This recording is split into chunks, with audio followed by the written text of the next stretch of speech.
Yo, what's up, Knicks fans? We're gonna be talking about a lot of off-topic stuff. We got the off-topic podcast with Lee, and I am Jerrell. These guys like each other, I could tell, because they already like started podcasting before we even started the show. So let's just drop these guys up in here. What's up, guys? Salute, salute, salute. We're gonna call you guys the Bunk Bed Brothers soon, man. Hey, yo, what's up with Yo, the what's going on, how you kid? switching the intro again? Why we back to the Fisher Price, my first Sony ass beat and shit? Like what happened? But you What happened want to to the hear finest? you want to hear the other one? Yeah, man, that was the fly shit, You was man. made for it.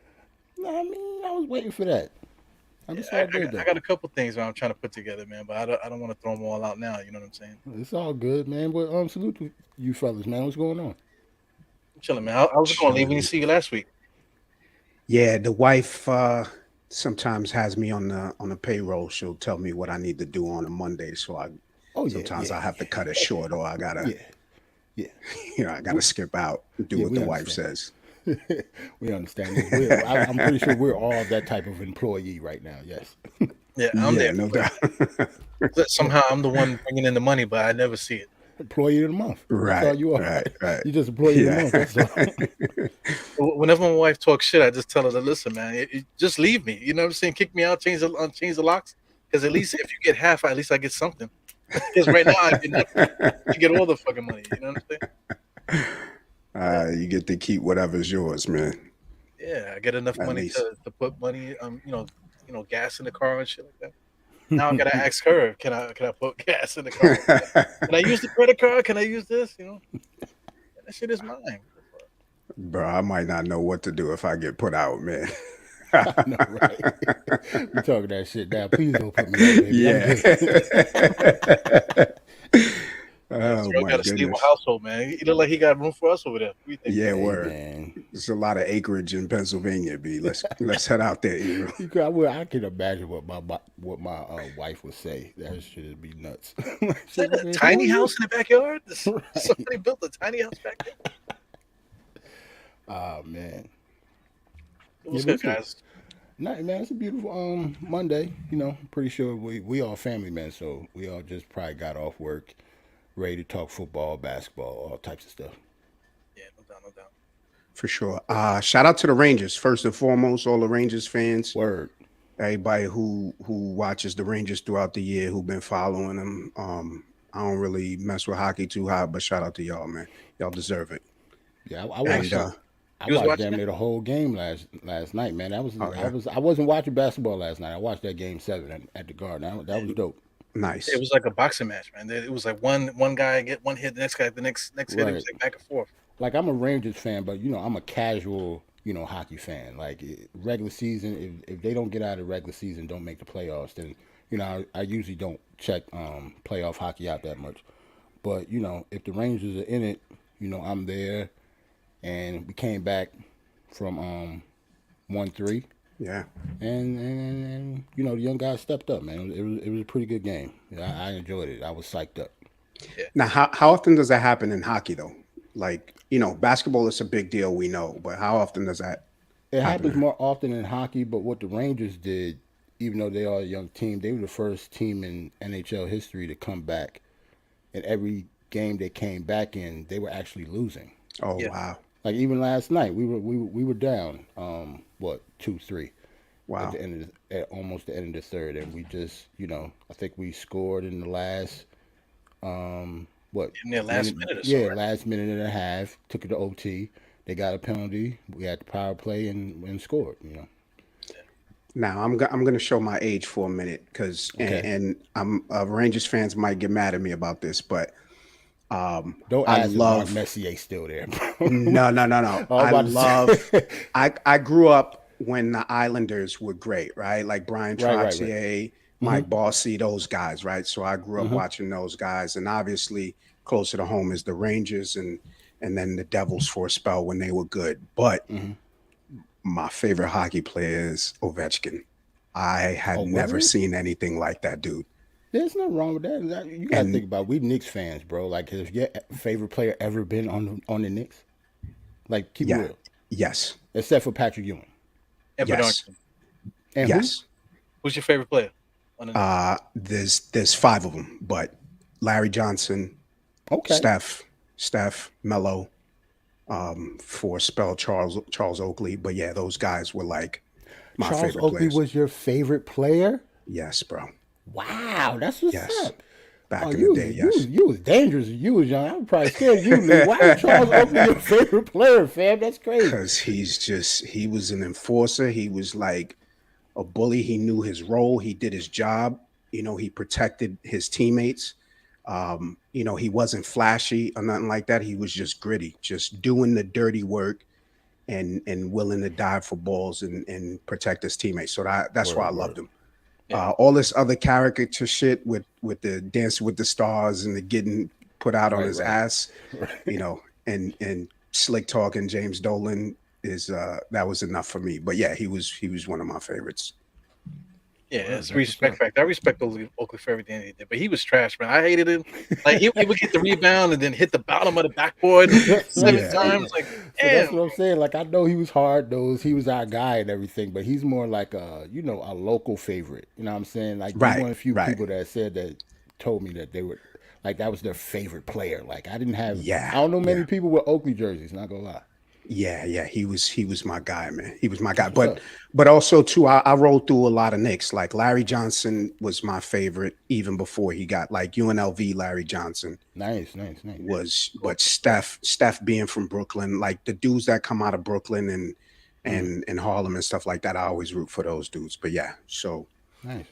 yeah, Mason was my guy, man. I love Mason. yeah, Mace was. See, I was more of a Mason fan than Oakley just because you know he handled the ball. He was more skillful. Like he can actually play basketball. Like he went to the All-Star team even when he wasn't on the Knicks, but he was with the Hornets, right?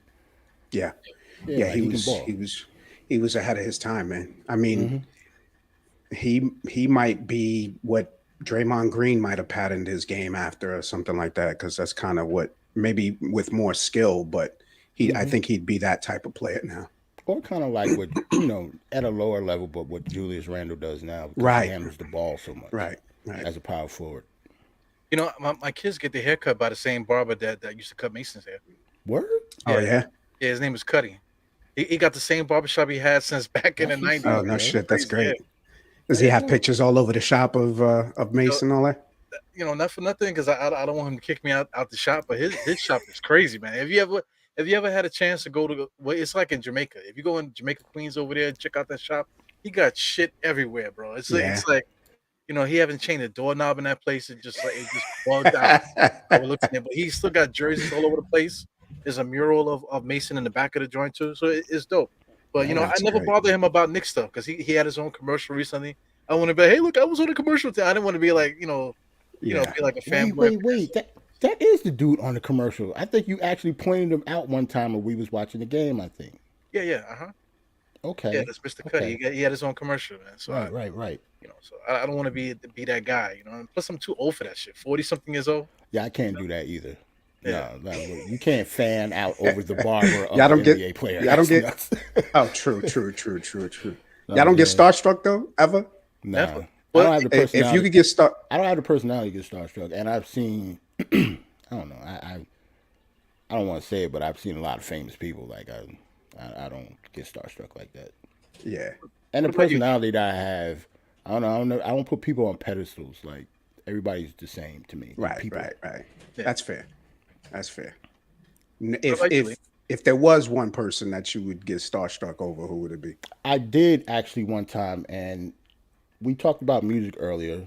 You know, I'll tell a quick story. I met Prince on a FaceTime. Get the fuck out of here. Right. On a That's FaceTime. crazy.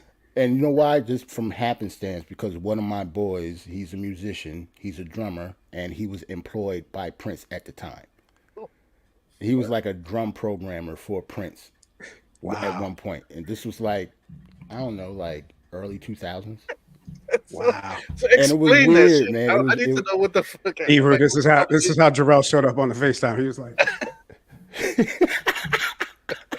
Word over here. And he actually was cool. Like, don't get me wrong, I didn't have like a conversation with him. And it wasn't just me. It was It was my boy Brian, and he FaceTime. It wasn't even my phone, but one of my boys' phone. He basically FaceTime all of us. Pretty much, he got Prince, so that's what you're supposed to do. You know what I'm saying? Right, Like if right, Prince right. in the room, So and what he did he say actually to you? said something to us. What did he say? He just said, what's up now," or something like that. He was real cool. He Okay. sounded like an old uncle or something. Yeah, that's crazy, I ain't yeah. gonna lie, and it was real quick though. I ain't have no conversation with Prince. I ain't going that crazy. But I imagine Prince laying under the covers and satin sheets on That's FaceTime. what I'm trying to say, man. He didn't have no and the shirt on. crazy part, Just it happened. It was not like a Prince skit at topless. all. He just had some regular stuff on, and he just was. You could like see hamburger him in meat. the distance. Fuck it. You could see him in the distance, and my boy just basically called him over here, and just to say what's up to his family in Jersey or whatever. So he said, "What's up now?" and something like that, and then he walked off, pranced off, and that was it. He said Prince. So and plus, the reason I bring that up, and you said anybody that I would be like starstruck on, like Prince is my favorite musician. That's why I got the purple wall in the background. Like I'm a huge Damn, influence when it comes to Prince. Like that's he was my crazy. man. He's my favorite musician of all time. Wow. So I did fan out a little bit. Like we went nuts, especially when he got off the phone. Yeah, it was Wow. nuts. We tried to keep Yeah, it yeah. cool when he was on there though. Right, right, right, right. Yeah, but when he got off, I just talked to Prince. That's crazy. And we was That's we was young too. We was like in our early 20s. that's a great story, man. That is a great story. But yeah, that's my only pretty much starstruck moment. And Yeah, yeah, what? well, because I'm quite sure, Lee, you probably meet all kind of like obscure comedians or whatever Yeah, the you fuck, a comedian, so random it seemed like places. you would. Yeah, I see these guys all the time in the street. Passing by. I see them on stage. A couple of them I've seen at shows and maybe hosted some, and a lot of people that maybe regular civilians don't know but are like big time comedians. But yeah, I don't get starstruck. I think my only starstruck moment, and I don't know if I've ever told this story publicly before, but my starstruck moment, I was in the club one night at Bentley's in uh in the 40s in Midtown, and Mary J. Blige was wilding back then. See, She was wilding. She was going around the club just picking out people to dance with, and she chose me. And I was like, I was all in there, right? And my man getting it, yo, son, let me get in there. Let me try to, he trying to and you squeeze in thought my between me and Prince Mary. story was interesting. This motherfucker was dancing with Mary J. Yeah, Blige. that's my That's I was different. wild. And Mary was, huge at the time. She was just like Just huge. so, queen of R&B Them soul and cheeks is shit like like that. this. Yeah, she was smelling good too, son.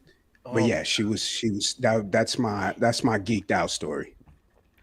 I'm not to tell on myself, but I met a whole bunch of NBA players like in clubs in Philly. Oh yeah.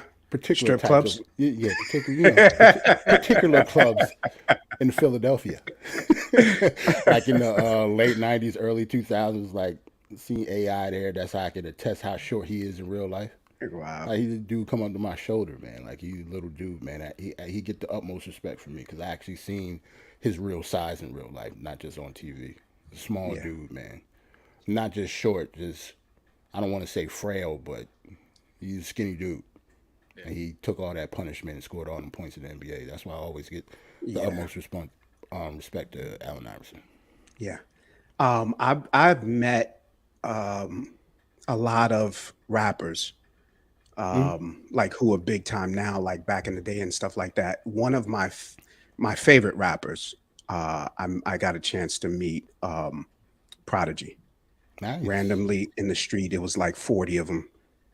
Him and Were Havoc you at were the out tunnel? there.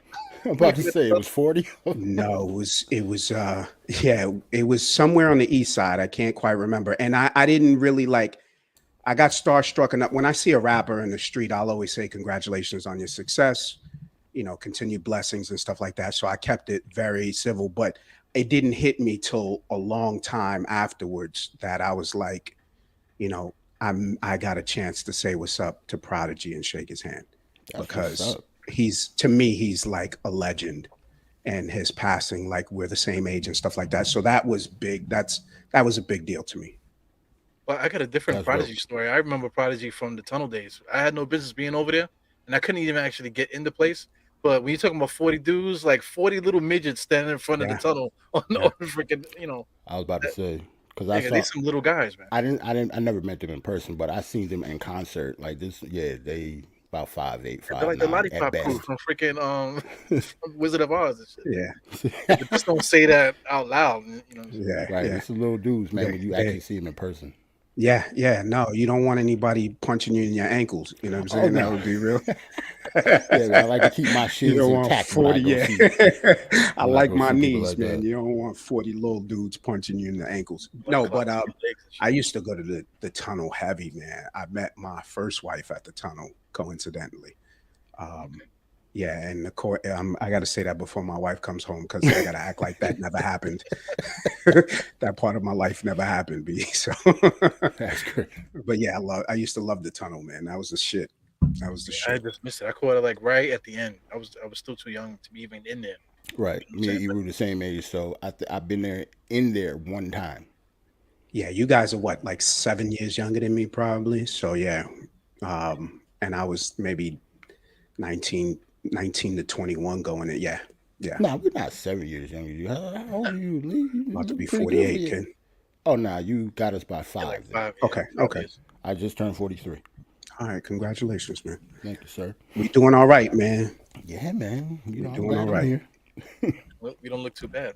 Most of us. Most of us, yeah. I know some that do, but it's all good. Yeah, I Some don't. I some know. I some don't some people I know peaked in high school, so I'm not gonna complain, man. I know some that peaked in junior high, but that's another conversation. yeah. Just speaking of Pete, man, this is my story. Selma Hayek. I'm trying to think of who gave me like the starstruck thing. Selma Hayek. You I know ran Selma into Hayek? Nice. her in the village. I was walking. I don't know where I was going, but I know I had a book bag. I might have just been coming from the gym or something. And I walked past the pizzeria, and she comes out of the pizzeria, just like on some shit. She looked like a freaking angel, bro. She was the most Wow. beautiful Spanish woman I've ever seen in my life. She smelled fantastic. She did a fucking pirouette. She spent around, and then she looked at me and she was like, "Hello." And I was like, "Hello." How Like, about Ebru? Know, how and about then these Ebru? He big remember guys, what like she 7 smelled feet like, but tall. he Man. forgot where he was going though. Yeah. Like, I was gonna ask I'm you, man. sure he She was forgot came out. everything after Yeah, that. he she forgot came out everything. like 4 7 foot guys came out and said, "Get the fuck out of here." Like, oh shit! Wow. Like, I'm just Hey, going this way. Fuck you That is guys. great. that's funny, He man. said she That's a looked dope like an story. angel. Like an She angel, man. smelled She great. just like the freaking Yeah, Disney music came out. She was just like, "Oh," it spins around. I'm like, I'll tell you a funny story about somebody that I used to work with. They had a chance to interview Jay-Z. This might have been like 2003, 2004, maybe around there. It was an older black lady, Southern black lady, and she was telling me the story about how it was when when he walked in to greet her.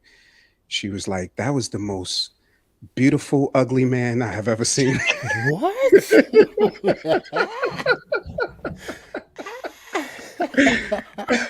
She said he had a halo or a glow about him. And his skin was so beautiful. That's the most beautiful ugly black man I done ever seen. That shit had me rolling, brother. Hey, That shit was man. so funny, man. it's true Yeah. though, because he is. I would describe him like that. I met him one time briefly, but he said what's up, whatever. But he was just like the most. He was, man. He was sweet, like a sweet gentleman, and he's mad tall too. You know what I'm saying? He He's was a like sweet He was a gentleman. Is gentleman. crazy. he was very sweet. Like that's going around, right? Like fucking Mr. Rogers and shit. Yeah. Kind of like doing like that. He Oh was a man. sweet gentleman, man. How tall That's is he? funny. I forgot. He's Gotta pretty be like tall. 6'4", 6'3", Yeah, 6'4". ain't Look, that tall. Ebru. Stop. That's funny, dude. I forgot why we were here. Yeah, Um, man. We're supposed to be that's talking it. about schedules and This is stuff. no, whoever. this is great. This is great, dude. This is Yo, great. Ebru said she smells so good. she, she looked I like never an forget it. angel. But forgot where he was going. Oh my She, god, she man. smelled like man, I can't even describe. She smelled like she took a bath in like Zeppelins or something like that. Like, like I don't know. I can't describe the smell. She Ah, smells that's so good. funny. It's unbelievable. Oh my And she's god. That's super funny, short too. man. Man, short. What Yeah. women do to us, man, that is crazy. Yeah, seriously, man. All right. Oh, Speaking of that stuff, man. Let's get into some football, right? As we want to talk about some football. We got the Giants schedule. What you guys think about the schedule? Hmm. See, when stuff like this comes out, and you have to go by like strength of schedule, right? What people talk about, you really don't know what these teams are going to be when you're going to play them. So I try to, tamper down expectations, but the Giants, if you look at the schedule, we really have an easy schedule compared to a lot of people. That doesn't mean we're going to be any better than we were, but that still remains to be seen. But we can't, just by the people that's put in place in our organization now, we can't be worse than we were. So just by looking at this alone, I would think we would have to be at 500 or at least close to it. And that means a lot when you're coming from like 4 wins, 5 wins. Those those wins are definitely, we're going to have more wins than that this year. At least I would think, unless Daniel Jones pretty much would have like two left arms or something. Like I don't. He would like he would have to be really really bad in the new system in order for me to say that we can't beat like Jacksonville at home or away or whatever, or Seattle. They don't have a quarterback now. The Lions, the Texans, the Panthers. Even our first game, the Texans, they don't even have any wide receivers anymore. They just got Titans, yeah. Derek. Yeah, they just got Derrick Derrick Henry, Henry, yeah. and that's it. Like now, like they both of their starting wide receivers aren't even on the team anymore, and that's the first game. So I will assess better during preseason to see what we look like because nobody actually know what our new system looks like. But when I look at this, I'm not like shook with the schedule. I don't. I'm not. I'm actually pretty happy. Yeah, I agree with that. I kind of like what Lee was saying before, like just with the momentum thing. Hmm. After the first couple, five or six games or so, if the Giants really come in, 'cause that's the thing with football. Football is not like any other sport, really. Like you really training camp and everything. All of a sudden, guys can just come in starting the season, and they literally just a whole different team. Right. Especially the Right. Giants. We've seen that so many times throughout the years, especially for the Super Bowl years. They just kind of came out of nowhere and kind of like took over. So I kind of see similarities a little bit. And for the Yeah. first time ever, we're playing Dallas on Thanksgiving. That's pretty weird. Like Dallas, they usually have that as the homecoming game for Dallas, and that's it's a division game for the first time in a while. Yeah. At least I think I don't remember them playing any division. I don't remember them playing the Eagles or Washington in the recent years. Yeah. In a way too, right? Like you said. Right. Well, there's always a home game at Dallas. They're always going to host the Thanksgiving game. Them in Detroit. Well, it used to be Yeah. Detroit. Now they have like a third game every Thanksgiving. Okay. What do you think about Yeah. this? You give a damn about this giant schedule? I do. And I got to say, I see at least one loss in preseason uh, to the Jets. I'm sorry, Jerrell. We play you guys every preseason, baby. That's only right. um, I hope for your sake that you guys at least tie. But yeah, I see an L there. But I I talked about this earlier. Like this, this is why football is so great, right? Because the teams that have uh, the teams that win will have a harder schedule the next year. So it's not easy to repeat, right? And the teams who lost will tend to get a softer schedule. But all teams are good in the NFL, and all games are hard to win, right? But looking at the schedule, I see at least 8 wins. And when I was saying earlier about momentum, it's like if you win 3 out of the first 5, right? And I see a win at Carolina, I see a win against Carolina, I see a win at home against Chicago, and I also see a win against Jacksonville. Even though they spent a ton of money this year, I also see a Hmm. win against Seattle. Seattle doesn't have Russell Wilson, right? They lost a lot of pieces, so they cut loose a whole bunch of guys. So once you start to get that confidence in football, Hmm. and you're playing you have good coaching and you're playing to your strengths, um, I think they can easily get on a roll and win 8 or 9 games at least.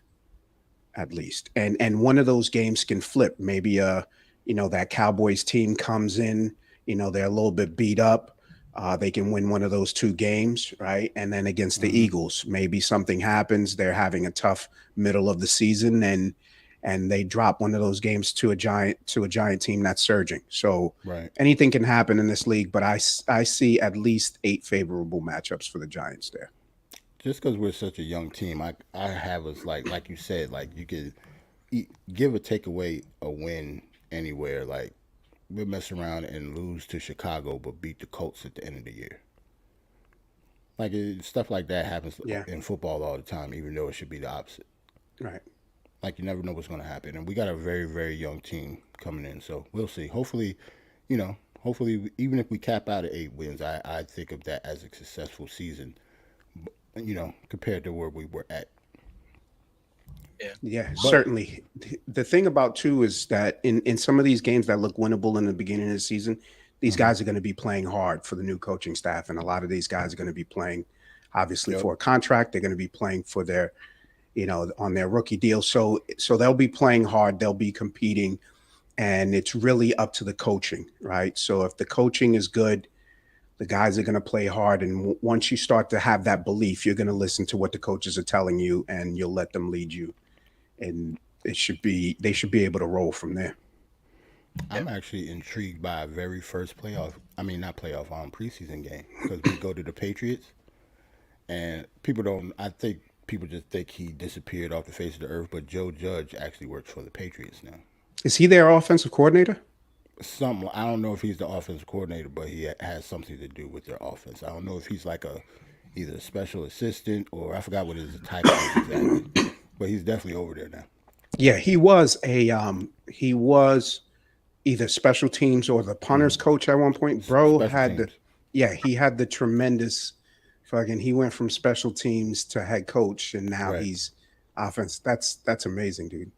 Yeah, he got I fired in need two that I need years that because he wasn't complexion. qualified. He wasn't qualified to get the job in the first place. That's why he got Don't fired in matter. two He years. gonna get another chance. You know he gonna get another chance, bro. Well, of Sounds like course, Steve but Mills and shit. Steve that Mills was like the president of the Knicks. Now he's freaking selling. He's in charge of the freaking the pretzel machine and shit. yeah, but he Boy. he won't be Steve Mills though. I think Lee's talk about he's getting a chance because of something that Yeah. Steve Mills can't do. You know what I'm saying? Well, He I could could. argue that He Steve could. Mills. This is He might get that this is the Sammy NFL we Sosa talk shit. about now. Like it's different. Like True, when true, the true, NFL, true. like we Yeah, have, I can you argue don't that want we traded Steve Mills years ago to like the whole white congregation to. with a voice like that. Like, We got Tyler Hero in the trade. Oh my goodness. Yeah, that's funny, man. yeah, That's funny, man. Yeah, but yeah, I'm intrigued. Like we'll see. I give us like 8 wins. Like cut it right down the middle. See where we Sherwin at. said he sees 6 wins. I see more than that, Sherwin.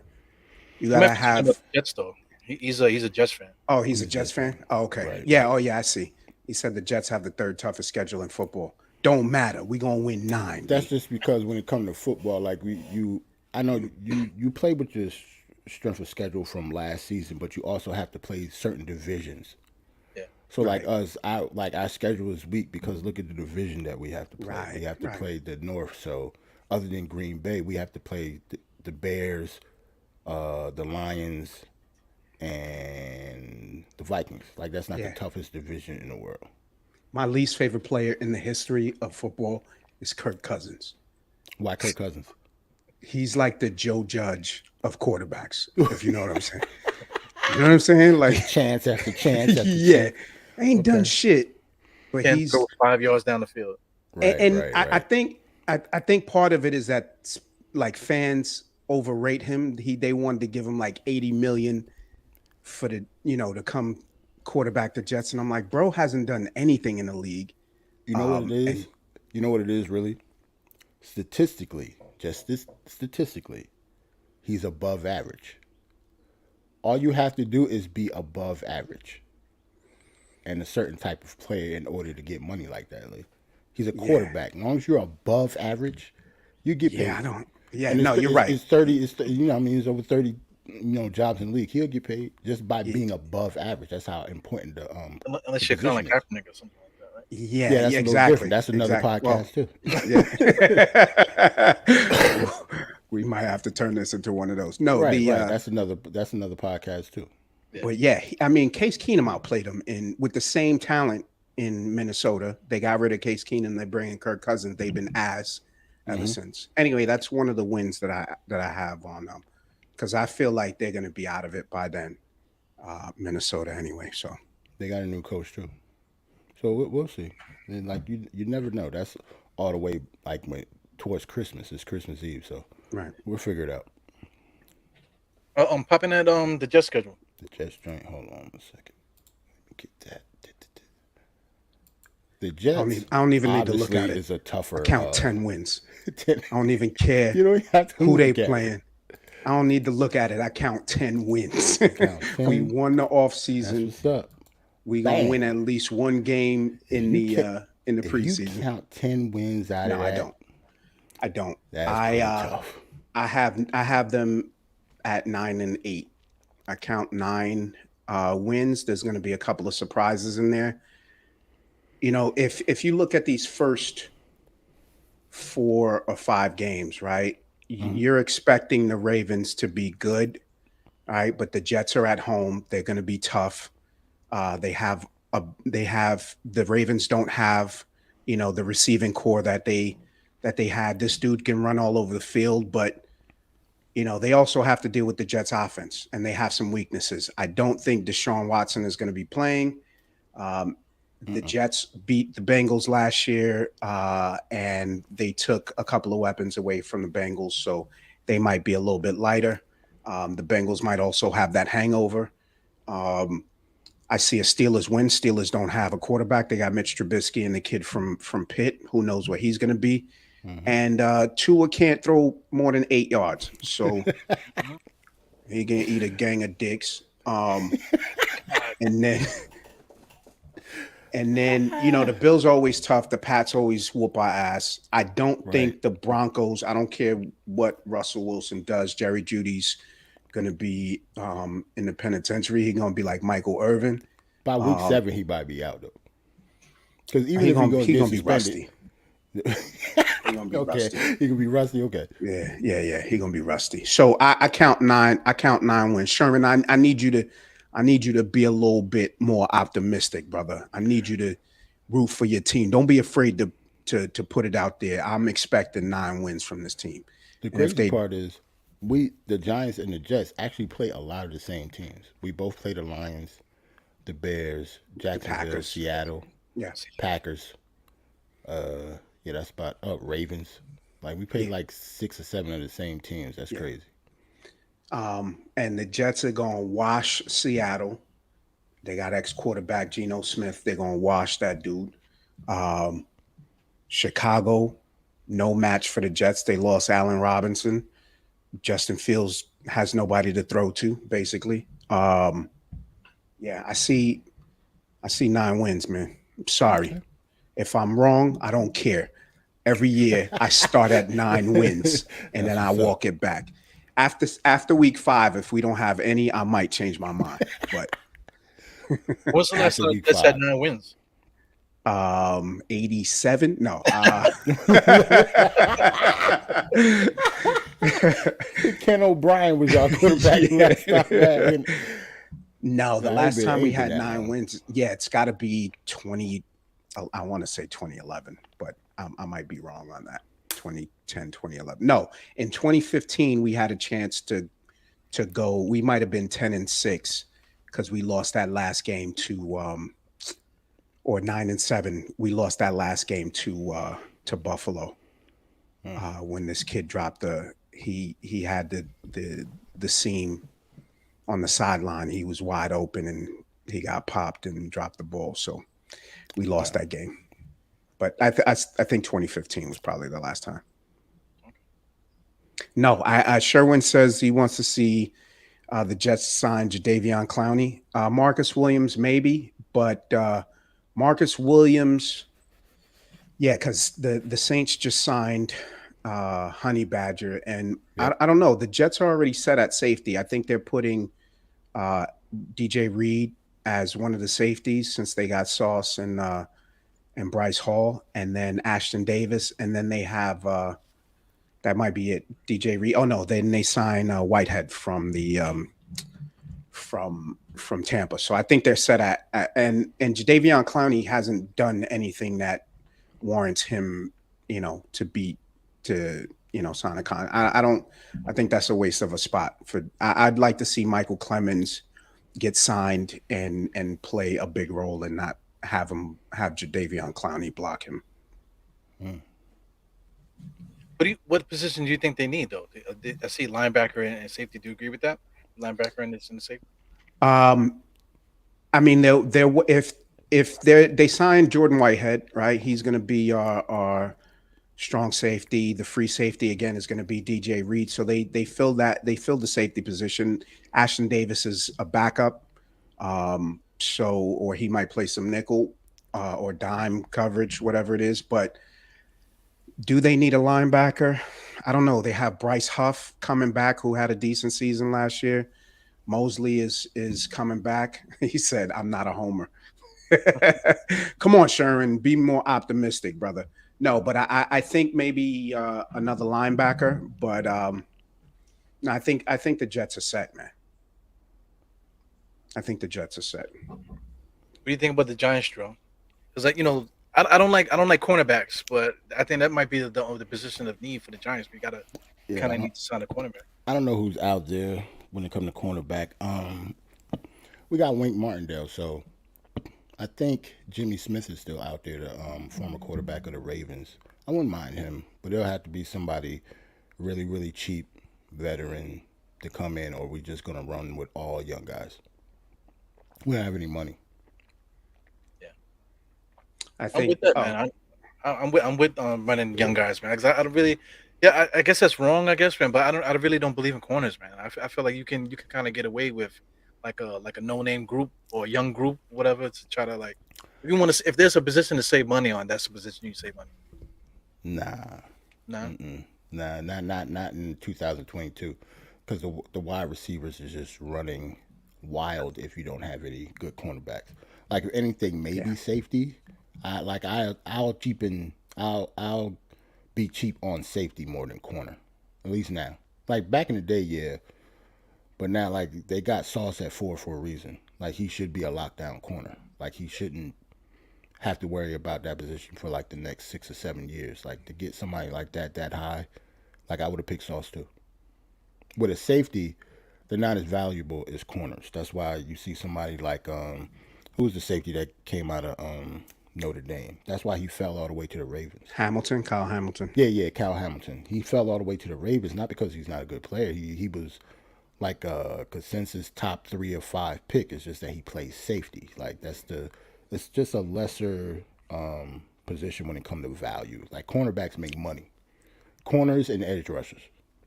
That's the defense. Yeah. On defense, that's who makes money on your team. Yeah. I wanted to Sherwin, by the way, I appreciate you, man. But the Jets have LaMarcus Joyner coming back. So LaMarcus Joyner and Jordan Whitehead are the safeties. And for Jadeveon Clowney having 9 sacks, that defense was really good. They had I think he was on the Browns last year. They had Myles Garrett on the opposite side. So he's allowed to run free when you got guys double teaming him and the other guys. That the Browns offensive line was really good. So I think he's a product of 9 sacks is a product of that. When he was the guy in Houston, JJ Watt easily outshined him. And he didn't do much when he was there. So I'm not high on Jadeveon Clowney. But yeah, LaMarcus Joyner and Jordan Whitehead are our safeties. Right. I think it all depends on how much he come in for. Like if say the Jets sign him, cool, but you're not going to sign him to a big contract. Clowney, I mean. Mm-hmm. Like he'll be a piece for the defense. Like you guys probably do need more pass rushers. Yeah, no. If after getting Jermaine Johnson, right? So right now we have Carl Lawson coming back. We also have John Franklin Myers, who was amazing, who's been amazing the last 2 years, and he's only getting better. He came from the Rams a couple of years ago. And then you have the 2 rookies coming in who were, with Jermaine Johnson, and then Michael Clemens is just a fucking animal, bro.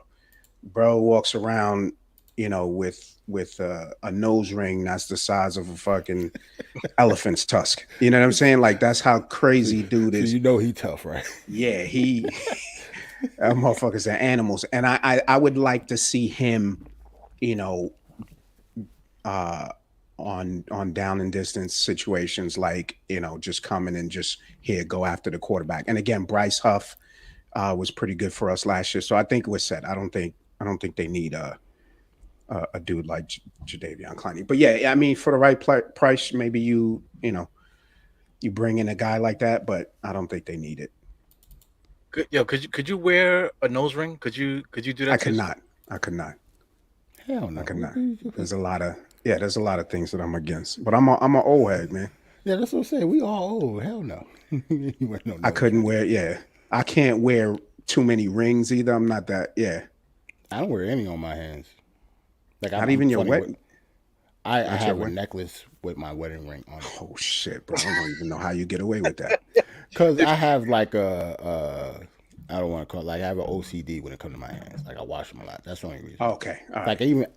Like I even tried it with the silicone joint, but then it turned your finger kind of crazy because once your hands get wet with the Yeah, yeah. silicone, I hate it. But yeah, I I've always been wear rocking like this. I a. got a silicone ring. I've been rocking that shit for a long time now. So how you get away with like with it getting wet and stuff? With this But this you just gotta podcast is going find crazy. But yeah, gotta find the right one. I'm Pause. right-handed. No I'm homo. right-handed, so that helps a little bit. right. So If I was left-handed, it'd be a problem, I guess. right, like I have a problem. Like I always knew I was going to have a problem with it. Like I never wore stuff on my hands, like rings and stuff. Like if anything, maybe just a watch and a bracelet, and that's it. I Yeah, can't do rings. no tats, nothing like that. I'm not really See that into freaky shit. the piercings and all that shit. Yeah. So I got a nipple ring though. I got a nipple. No, I'm kidding. Come on, Lee. you got the ring with a chain connected to But the belly nose button. ring, know what I'm saying? Nah, the nose ring is where I draw the line. That's where you draw the line. Nipples and belly buttons are not off limits, but Know the what I'm nose, saying? I can't. Shit. Yeah, so I'm thinking the wife gave you that chain with the ring on it, man. Because that sounds like something Nah, you give your kid. They say, "Here's the key to the house." Nah, it was Swing your- actually swing my your neck. idea because I'm not crazy. Like I know that I do have to, when I leave the house, I do have to represent that I'm, taken. You know what I'm saying? So I always did that. I got like a little diamond chain and it got a little ring on it. My wife already took care of that shit, man. That's why she keeps the cabinets filled with Oreos and donuts and ice cream in the freezer. She said, as long as that shit is in there, ain't nobody wants your fat ass. Hey, You know what I'm man. saying? So Yeah, that's- when Jerrell goes to the club with Allen Iverson, he's like this. Yeah, nah. He's fucking I can't even imagine if I was married during those days. Oh my my god, yeah, goodness. yeah. Yeah, let's just say my future probably would have been a little different if I was married in those days. Man, Oh man. My wife don't give a damn about me, man. She don't even wear her ring, my wife. hey, What? Yeah. She actually bought herself a ring because the ring I gave her was a piece of shit. hey, yo, Oh wow. Wow. See, we've been branching off into like 3 different pods. Yeah. man. Yeah. We in a married guy pod. Yeah, Oh, for man. me, I'm thinking like I didn't want to give my wife a big ring because I didn't want her to get attacked for it. Because I felt like if somebody attacked her because of what was on her ring, that shit would drive me crazy. So I just bought her ring because I just want to impregnate her and make babies. I'm about to say, did she care about her being attacked with that ring? The way I was my God. attacking it, that first month we was married, the way I was attacking it. Yeah, she didn't give a Wow. damn about the attackers. She wanted that big ring. That's what it was. Yeah, Yeah. she definitely did. So she went and got her own fucking ring. That's crazy. hell with Man. Yeah, no, I splurged for my wife's joint. She would have said no had I bought something less than what I got her. Hey man, the part of it, like the number one thing is you have to know what you're supposed to buy. It all Yeah. depends on what type of woman you have, Yeah, or who yeah. you have. No, I knew. I definitely knew. I was like, oh, this bitch fancy. I know what I'm Right. gonna Like do. mine was like right in the middle. Like mine's right in the middle. Like I can't give her no bubblegum shit, but I can, Right. And plus, at the time, I wasn't making that much money at the time anyway. So, no, she was pleased though. Like I made a good decision. Let's just say that. Good shit. Good shit, man. That's what's up. I tell you, my wife is different, man. She gave me an ultimatum: either marry, or I'm leaving your fucking ass. It's Hey, simple as that. So I said, and, fuck and it, I you got to being buy the it. smart guy here. You know what I'm saying? You Yeah, being the smart yeah. guy. Would you please marry me? Yeah, we got married a couple years ago, so I'm almost done. I ain't have no more. I was out of options, so I was like, all right, Okay. let me just bag this. It's a picture. Let me take this picture. Hey, might It's as like well. it's like the last pair of Jordans you ever gonna buy. You're like, all right, I might as well do this. I ain't gonna wear Jordans after this, so Shit, my might as wife, well do it. I peaked when my wife found me, man. I was in the best space that I could ever be in my entire life, and then she just dragged me down back to back to the scum, man. I'm like down in the dumps right now. Whatever. Oh man, when Yeah, I she love my put wife. Eru out, I imagine him getting his rock. He gonna be chasing chickens, doing Yep. everything to get He back could in the be in game. shape. You gonna run? Did you say you used to run the marathon? All of a sudden, he could be running the marathon Yeah. again. He could be in the best shape of his life. Emotionally scarred though, but he could be in the best shape. Yeah, emotionally a nutcase inside, but yeah, he'd be We'll the be doing a best shape of podcast your on my life. computer connected to one of those Yep. Wi-Fi machines. Really? Yeah, we're doing the Set up. podcast. We're doing the podcast live from the corner of 79th Street. Yep. Chilling. Oh man. Free Wi-Fi and shit. Nah, God bless you, man. You gonna be all right, man. You Yeah, gonna be man, all you'd be right. cool. Yeah, my wife is cool, man. Good You stuff. gotta be cool. All the shit I be saying about her on this thing. Or the Does fact that she we do, watch? Does she I'm about to watch? say the fact that we do stuff like this, period, takes time away from Right. other stuff. So you obviously have to have a, quote unquote, cool significant other just for us to do shit like this. Right. Yeah. Right. It's just a given. Like no significant other is gonna have, if because if our significant others had problems with it, we wouldn't do it enough. Like we couldn't, whether Yeah. we wanted to or Certainly. not. Unfortunately. Yeah. I mean, like, all you got to do is look back to last Monday. Yeah. Well, me and Eru had to be the dynamic duo because Lee obviously had obligations that he had to take care of. And, being two men with the same type of obligations, all right, like, what can you say? Like, okay. Yeah. Yeah, I think my wife likes it though, because I mean, if she ever wants to know where I was, all she gotta do is look on the look on her phone. On the other Right. Oh, you side. still in Yeah. there? All right, cool. You know what I'm Yeah. saying? Exactly. Yeah, she don't have to be on the side listening, eavesdropping, to make sure I'm not talking to no other Right. chick. You know what I'm Right. Right. Right. Right. Right. Yeah. At this age, man, that shit is tiresome. We don't want to Right. be the old dude in the club with the button up, with the sweaty button up. You know what I'm Right. saying? That's not going to be me. With the sweaty button up and the church shoes. We too old for Yep. that. saying? That don't be my Buying drinks for women we have no shot at. Yeah. No, I'm good. wearing white linen suits in the freaking winter. Yeah. In the Wendy's. winter, Yeah. in the winter time, the Bro white be at the linen. club in his half R. Kelly half on a baby outfit. Yo, one of my coworkers, man, shout out to him. I'm sorry, bro, but it's already out there, blowed up on the internet. But he got his ass washed up in the freaking Wendy's, man. He got wasted, and the Wendy's people from behind the counter came back and beat his ass. Wow. Wait a minute, this Wow. a co-worker got his Yeah, ass beat man, by it's a coworker. some fast food workers? Yeah, man, but I mean, that's what happens when you get older and you get lit. And you're Yeah. probably somewhere where you shouldn't have been, a little bit too Yeah. drunk. Maybe you used to be a boxer 40 years ago. You know what I'm saying, Used or to be a whatever. boxer. Yo, getting your ass whooped over some fries is crazy. I Yeah, refuse. I'm that's I'm crazy. way too old for that. Especially if you got on your tuxedo shoes. Nobody wants to get beat up Right. on the internet in their tuxedo shoes. That's the worst thing. You got sweatpants on, fighting. Like, what do you- No draws, just Chilling. That's crazy.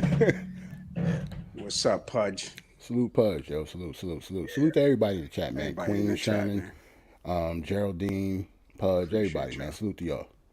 Got Miss Steph up in here too. Steph be watching us, checking us out. Yeah, It's salute good, to good to Steph, get man. support everybody. Everybody's trying to figure out what the hell we're doing here. They Steph is come out like here. salute to Steph. Queen Steph is like the hardest working woman in Knicks content creation. I think like Yeah. she's everywhere, man. I love to see it, man. It's dope. Yeah, she got the bug really quick too, because when she first started, it was just like kind of like, well, let me just try it. Now she's like Right. a freaking anchor woman now. Right. She's crazy now. Like That's I good. see her. Like matter of fact, I see her more than pretty much anybody now. To be Yeah. honest, on the different shows that she's on. That's Yeah. great, man. What's funny? I never get a chance to watch anybody. I just can't do it. Like if I'm working or whatever, I'm not even listening to anything. If I might be Right. listening to like a self help thing, or mantras over and over, so I don't kill people throughout the day. I, But like as I far as pretty like much listening to music or anything like that, I can't do it. like if I can't catch it live, I can't catch everything live. But the only show that I couldn't not had to stop by. I just don't have time. Like Freezy show during the day, and that's just because it's during the day. But he got a dope show too. Like There's a the couple of pods that I listen to, basketball related, like, you know, um, during the day. I listen to it like on, double speed. So it's mm, good, man. It goes by pretty quickly, and then I'm able to chime in. So it's cool. I think it's good for me, like the people that I know, right? Like I'll listen to you and State and stuff like that when you guys do your thing. So it's the people that I know that I'll listen to that I can have a conversation with after I watch it. So Yeah, that's always cool. right. yeah, Um, It's only tough when just the real late shows, at least for me, yeah. because I'm usually either doing something or I'm not usually sleep. I'm usually just doing something else around the yeah. house, or like I'm a nutcase sometimes. So I be up, and a lot of times I would just, you know, even we had plenty of shows. I'm in the chat just talking away. But like sometimes I'm not even like looking at it. I just have it on YouTube on my phone. I got my Mhm. headphones on, just Mhm. doing other stuff. That's how I get Yeah. through a lot of stuff. Yeah. Anything to pass the time, man. That's what started with me. Sports talk radio and ESPNs and stuff like that. I just couldn't take it no more. So I said, let me just start my own shit. You know what I'm saying? Then once I started it, I didn't even realize that podcasting was a thing, that people did this shit. So it was so Really? many, yeah, it was so much content out there. So I was like crazy. But I was already doing it. So I said, fuck it, let me Yeah. just keep it up. You carved a nice niche, man. So congratulations to you, brother. Yeah, you guys too, man. You guys, I see Jerrell's starting Jerrell's show too. He talks hip hop and a lot of different things too with the Bars and Shot podcast. It's I'm pretty starting to and plus I probably branch off out of that soon because when it comes to that show, the hip hop show Bars and Shots that I have, like scheduling is starting to, Always, you know, always. Yeah. schedule is starting to kill us now. So I don't even know how much that's going to go on compared to how we used to do it. So I might actually start something else. I can't stop. Like once I got I got the itch now.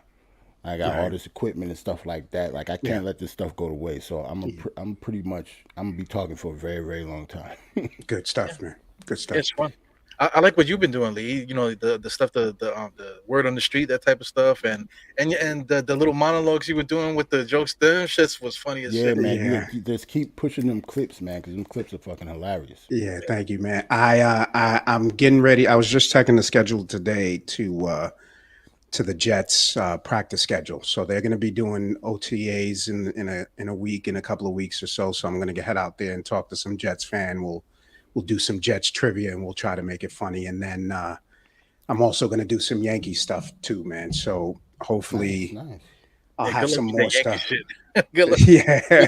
They need some like a bodyguard or somebody to watch your pockets while you're doing that shit. Yeah, I'm gonna be outside of Yankee Stadium, and people gonna try to rob me during the taping. But nah, it should be cool, man. But It it's should not be even cool. that. It's like the transplants. People coming from Long Island and New Jersey and stuff like that. Those Yeah, are they the wilding. ones. Yeah, they That's be when doing. it's funny though. That's when it's funny when people out there wilding and shit. So Yeah.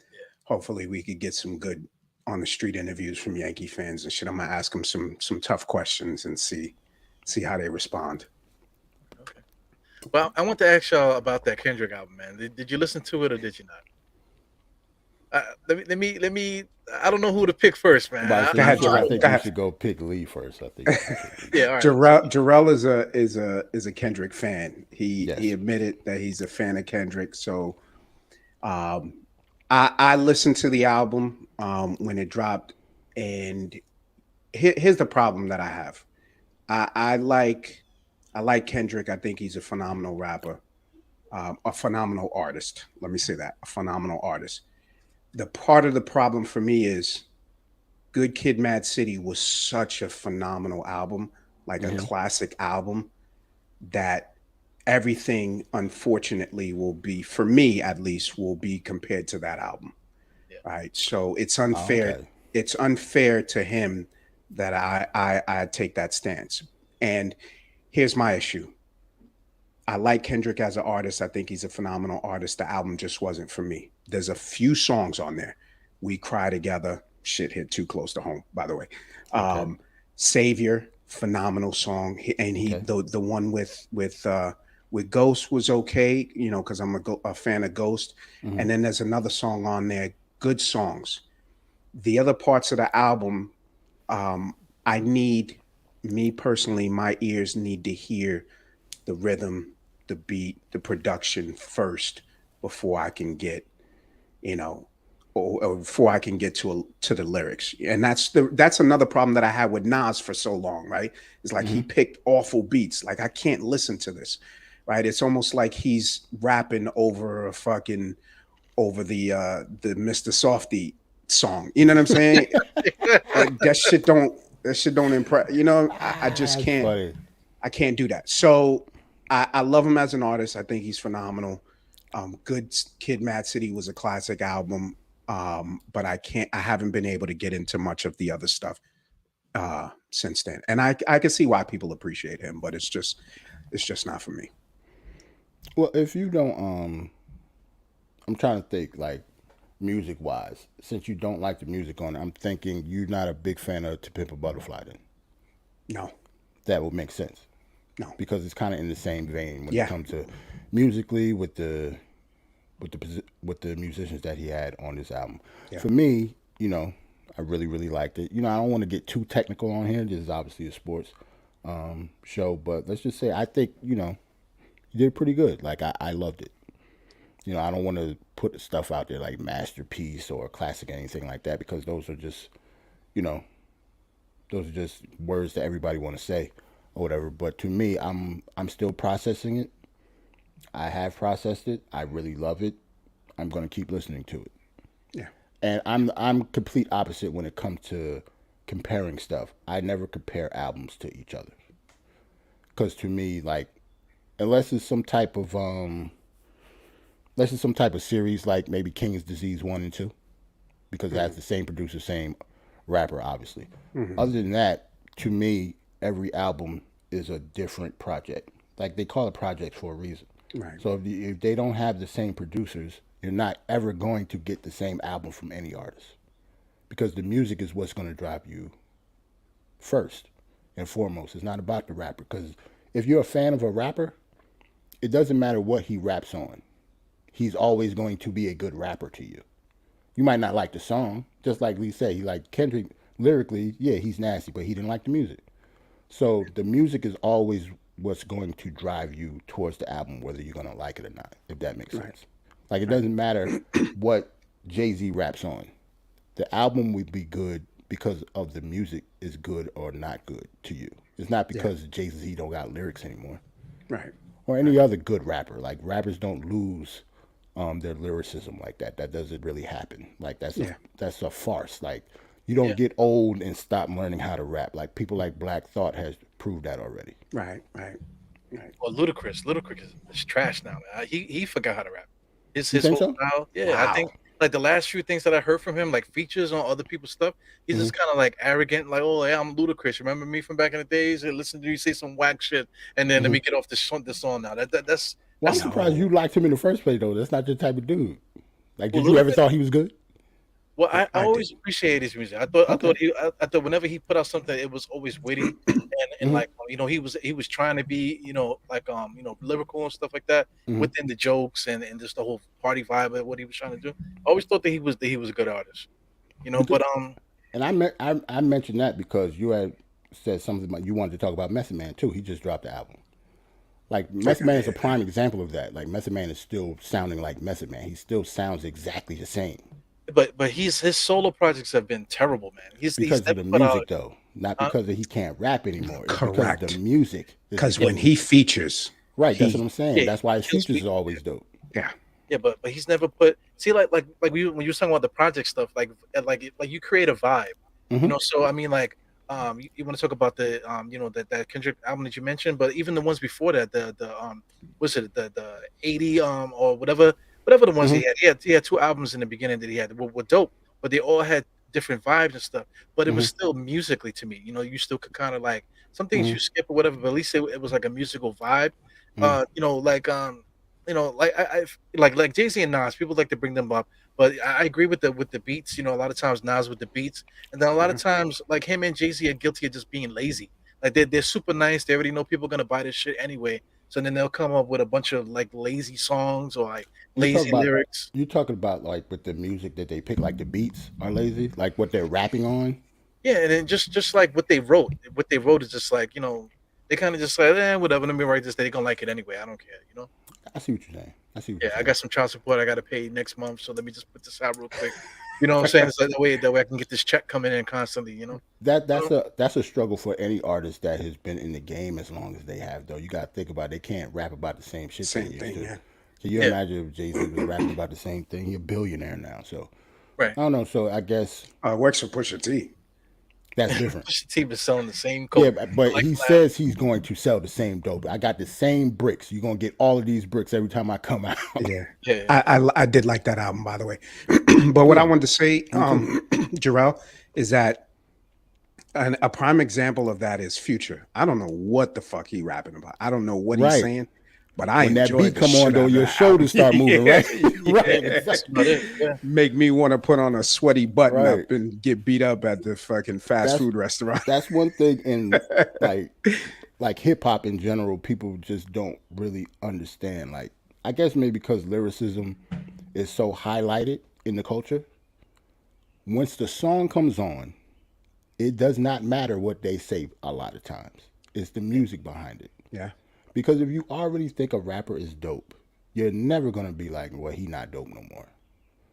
Nas will be able to rap the telephone book when he's 70 years old. He's still gonna be able to put words together. But if he rapping on, you know, like Sesame Street shit, you're not going to like it, regardless right. of what he says on it. Correct. yeah. Correct. But everything is a vibe though. Like you were saying with the future stuff. If you watch young people vibe to certain music that you don't really get it, Hmm. but once you see them together, then you like, oh, okay, I get Yeah, it. you get it. You Yeah. see how they do it, how they work it, whatever. It's a culture thing, just like we had little stuff we did when we was young. Like we did stupid stuff, like put our like one leg up, like LL Cool J. Right. Right. Right. Right. Like from the Yeah. outside looking in, your parents probably thought you was fucking stupid. They looked Right. dumb. Yeah. But for us, that was just the vibe. Like you Yeah. said, like that's just what we do. Like the young kids have to have that same stuff. Like we just can't, tell them to Poo get off poo our it. lawn. Like we Yeah. just Yeah. acting like old people. Do you Certainly. know We're what not the supposed to vibe? relate to it. You know what the vibe of this new Kendrick album is to me? What is it? Trauma, Yeah, it's trauma and traumatic. You know what I'm therapy. saying? Right. Oh It's a yeah. It's like therapy Yes. session. when I was listening to the album, as I'm listening to it, it just reminded me as a kid because I'm like the oldest of my cousins and stuff. So I remember all my aunts and uncles when they were like teenagers, some of them in their early 20s and stuff. My fucking uncle was a crackhead for a little while and stuff. So I used to be in there. I'm the oldest one with all these motherfuckers. So I'm quite sure like other people have their own little things throughout the whatever like that Yeah. trauma. Yeah. So to me, it felt like it's like yo, Ebro, come into the back, sitting here, and let me play this music while all the yelling and screaming is going on in the background. You might hear plates breaking and people yelling and screaming, but I'm the little kid in the back with Curtis Blow pumped up loud so I can't hear what they're saying. That's Right, what right. this album remind me of. Remind I me mean, of he did like the same thing on Good Kid, Mad City, though.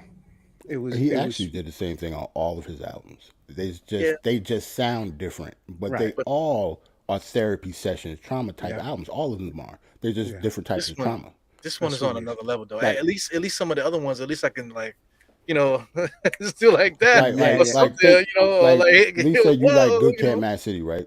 That trauma Yes. was basically him growing up in LA. Navigating through the Right. city. To Right. Bimp a Butterfly was him dealing with the success and all that, and having to deal with you being popular. Like he has multiple songs like that. Like morality wise, what do you do when you're like one of the most famous rappers in the world and you have to deal with life still? Right. But can you do the Cabbage Patch to anything on this album, on this new Kendrick The album? Cabbage Patch, Yeah. One Can song you do maybe. like the Two WAP to songs any of maybe. the songs? maybe two songs Two because songs maybe. just because the BPMs was up. But yeah, unless Yeah. you want to Cabbage Patch on a groove, then no.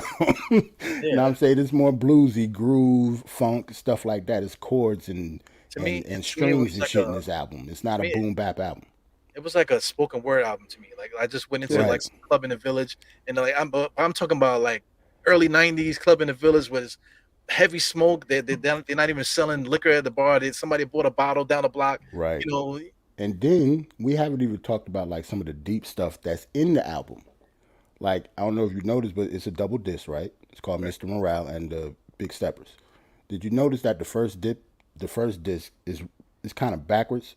The first disc is the big stepper stuff. All the morality stuff, the Miss Morale is the second disc. For Right. some reason, he flipped it. I don't know why. Yeah, it's Like too much. if you listen to the second disc, that's where all the deep shit is. Like if you, especially the songs toward the ends, like the Mirror song, the Mama, I Sober, Yeah, Savior, all of that stuff is on the deep half, the second yeah. half. But that's the Mr. Morale part of the album title. Like he flipped the disc. Yo, I'm a reach a little bit. I'm gonna Okay. reach a little bit because when I first saw the reviews, like on, and people was texting me, they was like, "Yo, these first two songs are insane." These Mm-hmm. just, and I put on that first song, and it's like, the fuck am I listening to? Part of it is that That's people funny. people hype it up so much that you're like, what the fuck it, like, if I would have listened to it without hearing anything, I would have been like, okay, I can probably get into this. But people were like, yo, this shit is amazing. And I turn it on and it's like, it's just one dude playing a key for the whole song, and he's doing, yeah, he's I'm not gonna reciting the lie, Lee. preamble to I'm the not gonna lie. Constitution. I'm one of the people that said the shit was amazing when I first heard it. I'm not gonna Oh lie. my god. Motherfuckers doing he rapping the preamble to the Constitution, and people are Yeah. like, oh, this is the greatest shit I've ever heard in In my a weird life. voice too. They should get on Eminem about this. Oh, Eminem's always changing his voice and stuff. But Kendrick Lamar is like the king of that, man. Now, but remember when I said, when it come to me, I look at a lot of technical stuff that I have not said on this podcast. There's a whole bunch of technical stuff that I'm listening to. So a lot of people don't realize how fucking hard that is. It is. That's a I love difficult Kendrick. thing to do when you're in a booth, Lee. But I for the mean, consumer, is he like for the doing it in people one that's take? listening to it, Is no, he doing it in one take? I'm mad that matters. Shut up, yo. Like, but for the person that's just listening to it and not really trying to break it down or whatever, then yeah, a lot of it probably do sound like nonsense, or he's Yeah. just rapping in an alien voice and people don't get it. I understand that part of it too. But you know what? Like you said, it's not for everybody. It depends. I tell you what though, having this conversation now, I will go back and listen to Butterfly and maybe Damn, and I may have a different angle because of the things that we've talked about. And now I might listen to it a little bit technically and the artistry behind it instead of just being plain vanilla, just checking for the beats. And by the way, Eru, I wanted to say this: Ludacris is on a song on Conway's album La Machina. He fucking crushed. Yeah, he actually killed He it. crushed it, bro. He did. So Yo, if you hear that song, we gotta let Eru hear that, yo. yeah, if you hear that Yeah. song, bro, he I'm fucking gonna cue it up crushed. now before I forget. Luda's still got it, man. Well, He Eru, definitely still got it. are you even familiar with like Griselda, Conway, Benny the Butcher? Course. Okay, Of course. okay. I haven't heard a bad song that they've made in that whole crew. See, Even the young lady, the girl that they have over there. see, so that should tell you just by you saying that should Yeah. tell you where your like baseline or the type Yeah. of shit that you like, because that's all street, not considered. It's not even considered boom bap really, because it's the stuff that I'm technical again. The stuff that they rap on is not boom bap. It's just loops. Some of them don't even have drums in them. Yeah. But it's Yeah. the way that they're rapping on them. It kind of tricks you into thinking that street boom bap stuff. You would think it's Yeah. like some MOP stuff. They don't even rap on stuff like that. Yeah, yeah. Yeah. The But it's hip the hop, you know? the beats are so melodic, right? And part of it too is that their flows on top of the beat is just another instrument. It's not, there's some rappers who rap and it's not even in tune with the beat. You know what I'm saying? And that kind of bothers me a little bit about some rappers. Like, yeah, they might be good, but they're not even flowing on the beat, which is a part of rapping, right? Like you have to be able to flow on top of the beat. But anyway, yeah. So they flow in and out of their tracks like they're fucking like they're another instrument, and I love that shit. And musically, that is one thing a lot of people don't realize. Musically, that is one thing they actually did start. It's just a lot of people do it now. Like the type of beats that they rap on, it's almost like the only, I'm trying to think from our era, the only producer you could probably think that would do something like that is maybe the RZA. Yeah. But just to Ghostface take a stuff, loop definitely. with no drums, like think about that. Cam A. You know, Right. And Yeah, I think was about thinking that. of Ghost. It's a Yeah, street rapper with a loop with no drums. That doesn't usually happen like that. That's not street rap. That's not 260. traditionally. and they're murdering All right, too. man. Right. 260. They had no beat too. It was just a freaking Al Green. Yup. Stuff like that. People wasn't rapping like on stuff like that often. That wasn't the thing. That wasn't popular. Yeah. And the crazy part is, we was kind of not and putting race into it and stuff like that. A lot of people don't realize their producers are white. Yeah, Derringer and Alchemist. yeah, Two nasty producers. They're yeah, two white dudes that's tearing the game up right now. yeah. That's crazy. A lot of people don't. I mean, don't know what Alchemist has Derringer been even doing look it. like. Yeah, Yeah, Alchemist. Yeah, Alchemist but has people been don't know doing who it Derringer fucking is. ever. Yeah, that's And true. he's done most of their beats, not Alchemist. He does a lot of them, but Derringer is the one who does a lot of that. He used to rap too back in the days. He started off with another white boy. They were like rapping together and shit. Yep. You know, Max Kellerman. He was rapping. No, I'm kidding. Nah. Yo, Max had bars. I heard Max had bars back then. Him and his brother had bars, right? I don't like saying people are whack, but Max Kellerman was He whack. used to rap. Nah. Man. He was a period rapper. Nah, shout I out to remember Max. that. You know the dude from Hawaii 5-0. There's a white dude from Hawaii 5-0. He was in that group that was with Alchemist. He was the Oh, other shit. rapper. You talk about something Penn. What's the name, son? Not Penn. I can't think Not of his Sheen, name. not the Sheen dude. No. Nah. But he's short. He's a short white dude. He's on Hawaii 5-0, the new from Hawaii 5-0. Oh no, I don't know. His That. last name Khan. Yeah, I can't get his name right now. I But got- he actually I got was him right rapping, and they was getting busy back in those days. I remember that, yo. I remember a whole bunch of Yeah. n- Well, I'm a non-people big of Freddie color. Gibbs fan too, man. I love Freddie Gibbs. You know, so everything that he do, I love. Freddie Gibbs is one of my favorite rappers, and he's represented on my wall right there. Yeah, Wow. bandana. I got the Mad Villain tip. Mad Villain is he's like not Mad Villain, but Mad Lib or whatever. He's like my favorite producer of all time. So is mine. So Wow. Mad Villain, Doom, got Doom on the wall and stuff like that. Yeah, like big hip hop influence. Freddie Gibbs, his last album, like respectfully, I didn't think Nas should have won that Grammy. Mm, Unpopular It was opinion. I thought it- Alfredo was the best album of the year that year. yeah, I gotta listen to it. I like Freddie Gibbs. I like his. I didn't really know much about him, but I heard him on some features, and I was like, oh yeah, this dude is pretty good. I haven't listened to any of his albums, but So you never listened to Alfredo? I haven't listened Listen to to Alfredo. any. Okay. To me, the one to listen to is Pinata. Pinata to me is like a massive. Pinata also. Yeah. And Okay. Bandana, all of them. Like listen to okay. Bandana and Pinata was produced by Madlib. Alfredo's like all Madlib, like it's just one producer. Alfredo is all Alchemist. So Oh, I you- probably did. I probably did well, I say hear that. you like just sonically you would like it sonically just from the beats. Yeah, I have heard Alfredo. I haven't heard anything. I hadn't heard anything before that. Jesus, I'm looking at his discography now. That's kind of crazy. For me, it's Pinata. You gotta. Pinata, yeah. That's like my favorite album. All right, I'll listen to that too. I got homework. That's dope.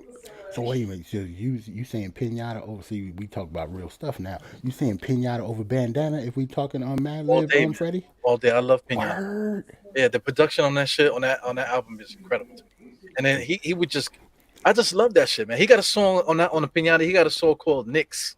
Mhm. So there you go, right there. Yeah, it's just He like does. that's enough homework for you right there. Who- Bandana, who's- that's tough. That's who's tough. They're the- both great though? Whose album? Freddie and Jadakiss did a song, which, by the way, we talk a lot about favorite rappers and stuff like that. Jadakiss to me has always been one of the best. You talking But- about what album that was on? Yeah, whose album was that on? I think it's Freddie's song, but it wasn't on the album. Okay. It's a Lucy Okay. because That the was new a album great didn't song. come out yet. Okay, that was a great song. But Jadakiss hasn't. I was listening to Ignatius the other day, and I heard it when it first came out, and I'm like, Jadakiss is a phenomenal rapper, but the production doesn't match a lot of times, man. Told you. It's, Like, I'm not a fan of Jadakiss, guys. what? You talk about Yeah, his music or lyrically? Like it's two different things. Him as an artist or just bars? Because if you don't like him on features and stuff, then I think you kind of crazy. Like he's a Yeah, phenomenal rapper. well, yeah. But if you say you don't like his albums, then that's saying something completely correct, like something else. Well, Just like I was saying before, because of the music that he correct. picks. Like he's well, not Like the I best don't, beat picker. well, to me, I don't like. Go ahead. I'm sorry. well, I was just gonna say like Nas, like I'm not a fan of Nas either, but Hmm. there's a lot of albums that I love that's just incredible. But there's a lot of stuff that I just can't fuck with. You Okay. know, and some of the lyrics that he chooses, and just the arrogance of his stuff. Sometimes I feel like he's talking to me a lot of times and stuff that he says and things. So I'm like, man, fuck you, bro. You know what I'm saying? Like you ain't no prophet or nothing like that. But people, well, I think people get it. They put him on that pedestal as if he's like something more than he is. He's just a freaking musician. You know, Yeah, you know. See, yeah, I like the arrogance. I like arrogance in my MCs. Most of my favorite MCs think they're the best MC in the world, like Kendrick, Freddie, Benny the Butcher, all like the newer cats. I'm not talking about anybody old. Obviously they nasty, but just the newer cats that's like maybe like 35 and under or whatever. All of them think they're the best rapper in the world, You know, yeah. as they should. You know. as they should. Like J. Cole thinks he's the best rapper in the world, yo. You couldn't tell him nothing. Right. He is nice though. He I is fucks very with J nice. Cole. Yeah, He I is fuck with very J. J nice. Cole. Cole. See, that's one of the people that I don't fuck with his albums that tough because I don't like Ooh. his ear because he does his own He production, does his own production. Yeah, right? yeah, So because of that, to me, I could tell he's doing the production, and I don't like a lot of the production. But him as a lyricist is Yeah, nasty. So, he's but I making. He's might not be the biggest fan of his albums. Let's just say yeah. that. yeah. That off season album was This incredible last though. album, you know why? He didn't do it. He didn't do the production Okay, on this one. That's why I but said it was he nasty. does have an album that I really like that he did the production on, and I can't remember. For Your Eyes Only, that was I KOD was okay, but For Your Eyes Only, I really like that album. For me, it's the opposite. I'm a KOD fan. Okay, Mm. And then 4 Eyes on, like it was cool, but like just sonically, it didn't catch me like KOD did. But right. obviously, he's a nasty lyricist. That's the whole thing that I was saying before. Like the music is the stuff that's gonna grab you. Yeah, Well, and his features are good too. Yeah, yeah, because he's definitely. a nasty lyricist. So Well, you with know, if I can compare like Jadakiss to J Cole, you hmm know, like the vibe you guys just talking about J Cole, this album, the production, that type of thing. I feel like him and Jadakiss are kind of very similar.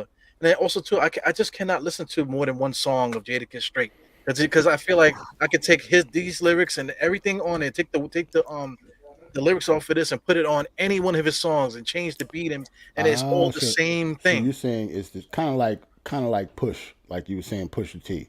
So you're saying that it's a lot of the same stuff from Jada, like he's not changing, like it's not evolving. Like that's what I'm saying. Well, I mean, it's not even like it's just the same thing. Like you just know what he's got, how he's gonna say it.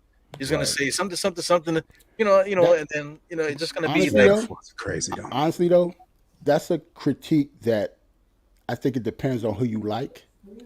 That's a critique we will put on another rapper we don't like. But for the rappers that we like, we will actually let them slide with that shit. Right, Because right. what Eru was saying is actually true. Like if Jadakiss put out verse right now, you wouldn't be able to tell if it's from 2022 or yeah, that's 2015. basically what I'm saying. Yep. He sounds exactly the same. He will talk Which exactly the means same way. which means he was so ahead of his time. By the way, So he was either really, really nasty. he Yeah, was amazing in 2002. By So the way, that's what I'm saying. Like he's just good. Like to me, yeah, like Black Thought is good, yes, but when you listen to his lyrics, like it's almost not too much, but you can place them anywhere and it'll still sound like Black Thought rapping. right. yeah. It doesn't change. Like maybe the cadence, the voice, he doesn't change anything. He's just always going to be Black Thought. He will always be That's a good Jadakiss. comparison, but just that I think that Black Thought at least he mixed it up a little bit with like lyrically a little bit. He's just a better Mixes, lyricist. Period. yeah, he's just a better yeah. That's I don't know. Black Thought we talk about as He's he's a an god, alien. god Lee, himself. you don't believe that? So you think Jadakiss is a better lyricist than Black Thought? Now we talking. Not I rapper, he- not like who you like better. We talk about just straight lyrics. Lyrics, content, Black Thought probably, but I don't know if he has enough. You know what I'm saying? Like he has some lyrics and some quotables, Mhm. but Jadakiss has years and years and years of quotables, right? And there's only a few Black Thought quotables, unless you're really into him, which means that you're Right. only into like Common and Thought I was about to say and it's kind of like Talib. Kendrick. Like Kendrick, like Right, he's that nasty lyrically, but he doesn't have quote unquote. People don't say he has quote. He's not a punchline rapper. right, Yeah. right, right. So Right. that and even Jadakiss, I love as a rapper. He's top five, but I'll listen to a Rick Ross discography all day. Like I Because the can music listen that he to a picks, play. Yes, Yeah, best and ear in his hip hop. Like yeah, and you can his sit there. Anybody can listen. If you love music or love rap music, anybody can listen to the Justice League for an hour. yes, yeah. of course, That's yes, just kind of like what I was saying before. It's all about music. yeah. So, what do you think about the Method Man album then?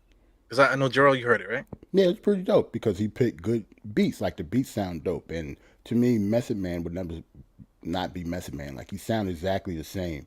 Like he's one of those rappers that didn't really change either. But he's I think good it though. gotten better, man. I think this You album think he he got was going. better? I think he was just going crazy in this album.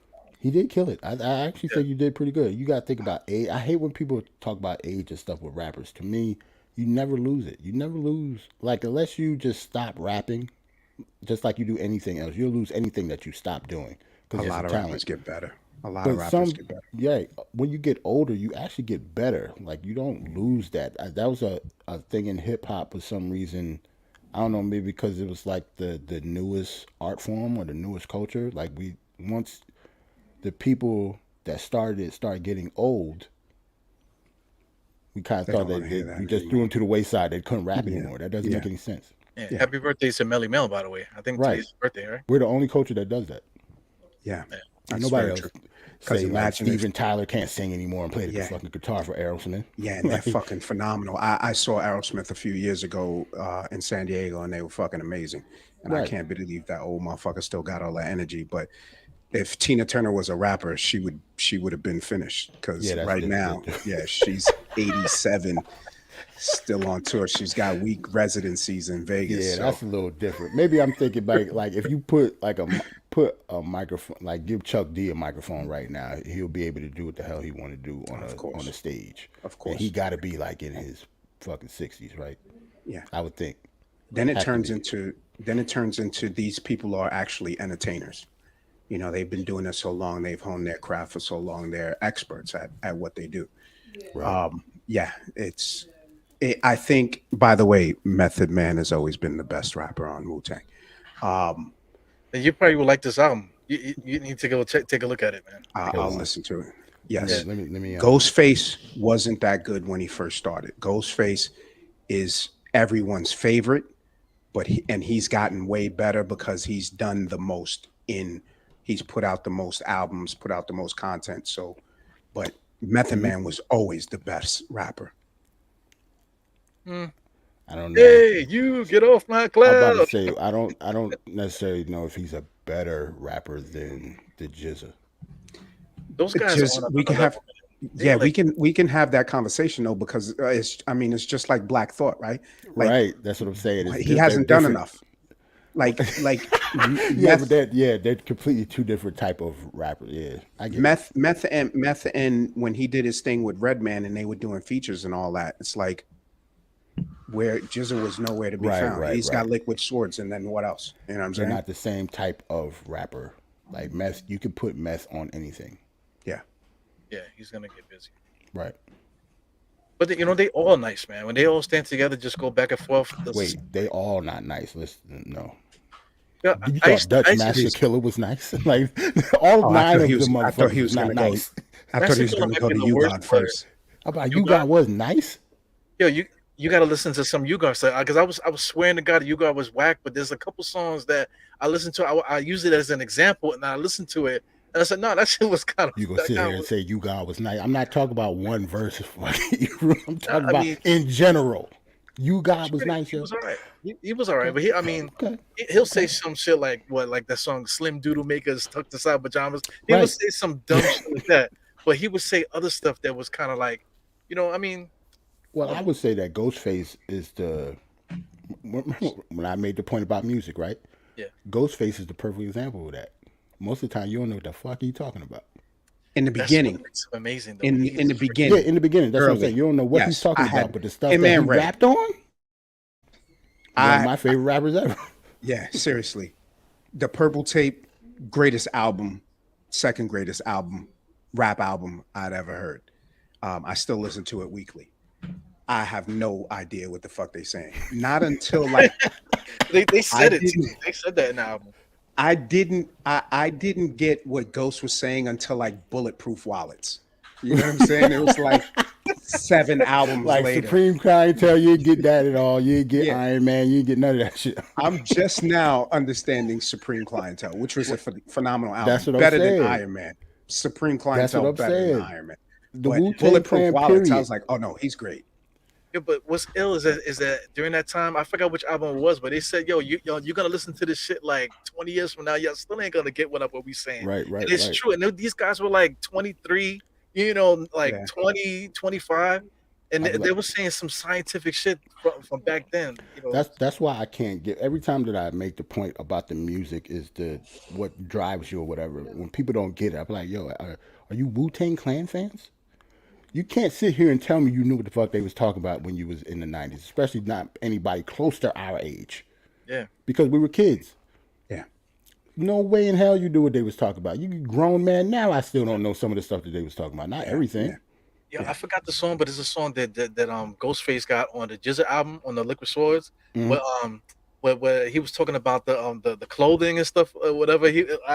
What he said, I can't think of the fucking shit. He was like the only I can't get the line, man, right now. But he was talking about like clothing and stuff like that. Memorex before tape decks, my whole. You know what I'm talking about? I don't know the I'm trying to think of the song. Oh my god, I don't know the song. I don't know the song, but I know that now he's way. The second Only Built for Cuban Links was a great album, and that was the first time that I understood what the fuck Raekwon was talking about. Or the Fourth Chamber. Fourth Chamber, that one? Yeah, I think it was the Fourth Chamber. Shout out to Tat Face and Infamous New King in the chat. Tat Face says the best mixtape was DJ Clue. Yeah, DJ Clue had it locked down for a minute, man. Clue, in Jersey, Juice. DJ Juice, he was a big DJ in Jersey when I was growing up. Ron G, I know y'all remember. Ron G was R earlier. He was R intro. DJ Clue was way after. Yeah, DJ Clue Ron G was Ron G though. Ron G was man. That's back in the days. That's what having blends and stuff was a thing. You know what I'm saying? People don't care about stuff like that now, but when the Ron G blend tape came out, yeah, Ron G was there. Yeah, that mixtape era was crazy, man. All the places I used to go get mixtapes now is like white people walking their dogs and boutiques and shit like that. Like no. Pet hotels. Coffee shops. Yeah, exactly. Bring your own coffee and brew it yourself. That's so crazy. That is so crazy. The bougiest shit ever. Yeah, I gotta play this shit, man. Let me get it together. Don't play it because you're gonna get That's a great song. You don't get snipped. You don't get snipped. Yeah, I remember that song. Yeah, you know what the hell he was talking about that song. That's all I'm gonna put. I mean, just that one line right there. I didn't know what the fuck he was talking about, but that one little clip. But then once I got it, well, like years later, once I got it, I understood what he was saying. I was like, yeah, and it changed the whole song for me. You know. Yep. Oh man, it's so much stuff there. So look, now what? You're your early 40s. Yeah. 20 years from now, you're gonna put this Kendrick shit on, and you're gonna get a lot of it. Yeah, I'm not gonna be listening to Kendrick while they change my diaper. I'm not gonna. You gonna get all the alien voices. You gonna get all the strings and the chords. You gonna get all that shit 20 years from now, just like those. Yeah, 80-year-old, like 50 years from now, talking about wet ass pussy up in the freaking yeah. You know, while they changing their bedpan. Yeah, exactly. I'm not gonna be having somebody wiping my ass while I'm listening to Illmatic. I just want to go way before then. Hey man, you know that's true hip hop heads, that's what you supposed to want to go out like that. You know what I'm Yeah, saying? yeah, Hard as ever to the core, till your casket drop. no Yeah, my doubt, pop's man. been That wearing the was same fitted hats for like 30 years, 30, 40 years, man. So I'm gonna go Who? out just like that too. My You pops, say your pops were the same for that? Yeah, that makes he's been sense. wearing the same fitted hat since for like 30, 40 years, man. So I'm gonna do the same thing. He always got a fresh pair of freaking shell toes on. oh See, yeah, You know what I'm saying? He gotta have his clothes a certain way, you know? see. I'm gonna be yeah. This the guy's same a way, It man. 22. never leaves us. He buying up all the shell toes. You know what I'm Yeah, saying? That's right, what's right, up, right. man. It's still a market for shell toes because of You know what I'm Eru's saying? dad. Yeah, man. Buying up all the shell toes. I can't even find them. You know what I mean? Yeah, Oh, that's funny. That's Did we copy though. talk? We didn't even talk basketball yet. We yeah. Oh, did we We the, go didn't to talk basketball basketball today. though. What's there to talk about? Like what you wanted to talk the about? Like the draft is lottery? tomorrow. Oh, the The Yeah, lottery. just lottery's the lottery. the lottery's tomorrow. I A little mean, little thing called the lottery, that everybody's like, but it's almost honestly is nothing you can say until we actually see what pick we got. right. So like it's I don't like think it matters. I'm gonna go off on a limb and say it doesn't even matter. we trade regardless. We trade it regardless. If we get up there, I think we should trade it. If we don't, I don't care who we pick. Wait, The guys that we need are on this team right now. well, these guys here, if we can't get into position to draft any of these guys here, I'm not a fan of Jabari Smith, but any of these guys up top, if we can get any of these guys, I would keep the pick. But outside of this, if we pick number 11, I don't want the pick. I think we should I'm trade this. see. I'm surprised. See, I don't understand why people are so high up on Sheldon Sharp. I don't get it because he's when you talk about unknown, he's never played a college game, and most people have not seen him play high school. Like I've seen a couple games of his. Like I'm seeing comps that he don't even play like just because they think he a guard is like 6'6". Like people saying like he might come in and play point guard. He's not a point guard, yo. Like if you look at Sheldon Sharp, if you look at some of his highlights in high school, he's more like Vince Carter. Yeah, he's a dunker. He's a dunker, like he's a high riser. That's why You can he's see that he'll jump up and he'll dunk the ball like this, yep. instead of You can like this, he's tell. looking at Like like he's this. looking at the rim when he goes up, like Yeah, one off 1 foot, off 2 feet. Like he's basically Vince Carter, but he doesn't have the type of skill set that he's gonna even do anything in the league in like 2 years. Like he's just yeah, gonna be another athletic dude. yeah. That's why I don't really give a damn about the mock too much. So But like picking at 5, that's high as hell. I'm not picking 5 now. There's other players in the draft that prove themselves in college that's better players than him already. yeah, Benedict Mathurin played spectacularly in the Right? against the top level talent in the tournament, man. So He can ball. Yep. yeah, I don't really know any of these guys, so it doesn't even matter. Here's the problem that I have. Okay. I trust based on what these guys have shown me since they started the front office, like picking we forget about Knox, right? I thought that was I didn't want him, but I thought the pick was okay. I understood the pick, yeah. I right? was But getting Mitch, and then in the second round, and then finding quickly, and finding Grimes last year. Those are all good picks. So I trust that the front office is going to do something that's going to make sense and that's going to make the team better. But not only that, I don't think any of these guys can help right now anyway. I mean, Cam Reddish is my favorite player on the Knicks right now. So I want him to be the Mine too. guy. I want him to be featured. I want him to get playing time. I don't think any of these guys in the draft are better than him. See, the only thing with Cam though, I talked about this on Steph's show. Like I live in Pennsylvania, so I've been watching Cam play since he was in high school. The only thing about him, even though I think he's the most talented player on the team and has the highest ceiling, his motor, he's always been like that, and I don't think he's gonna change. That's the bad thing. Like the stuff that like RJ has, you can't teach Cam Reddish. Even though if you put RJ's brain inside of Cam Reddish, you will get an All Star already. yeah, I see what you're saying, The but I motor, think the fact that because he defensively, he was getting into everybody last year when he had the opportunity. I saw him giving effort.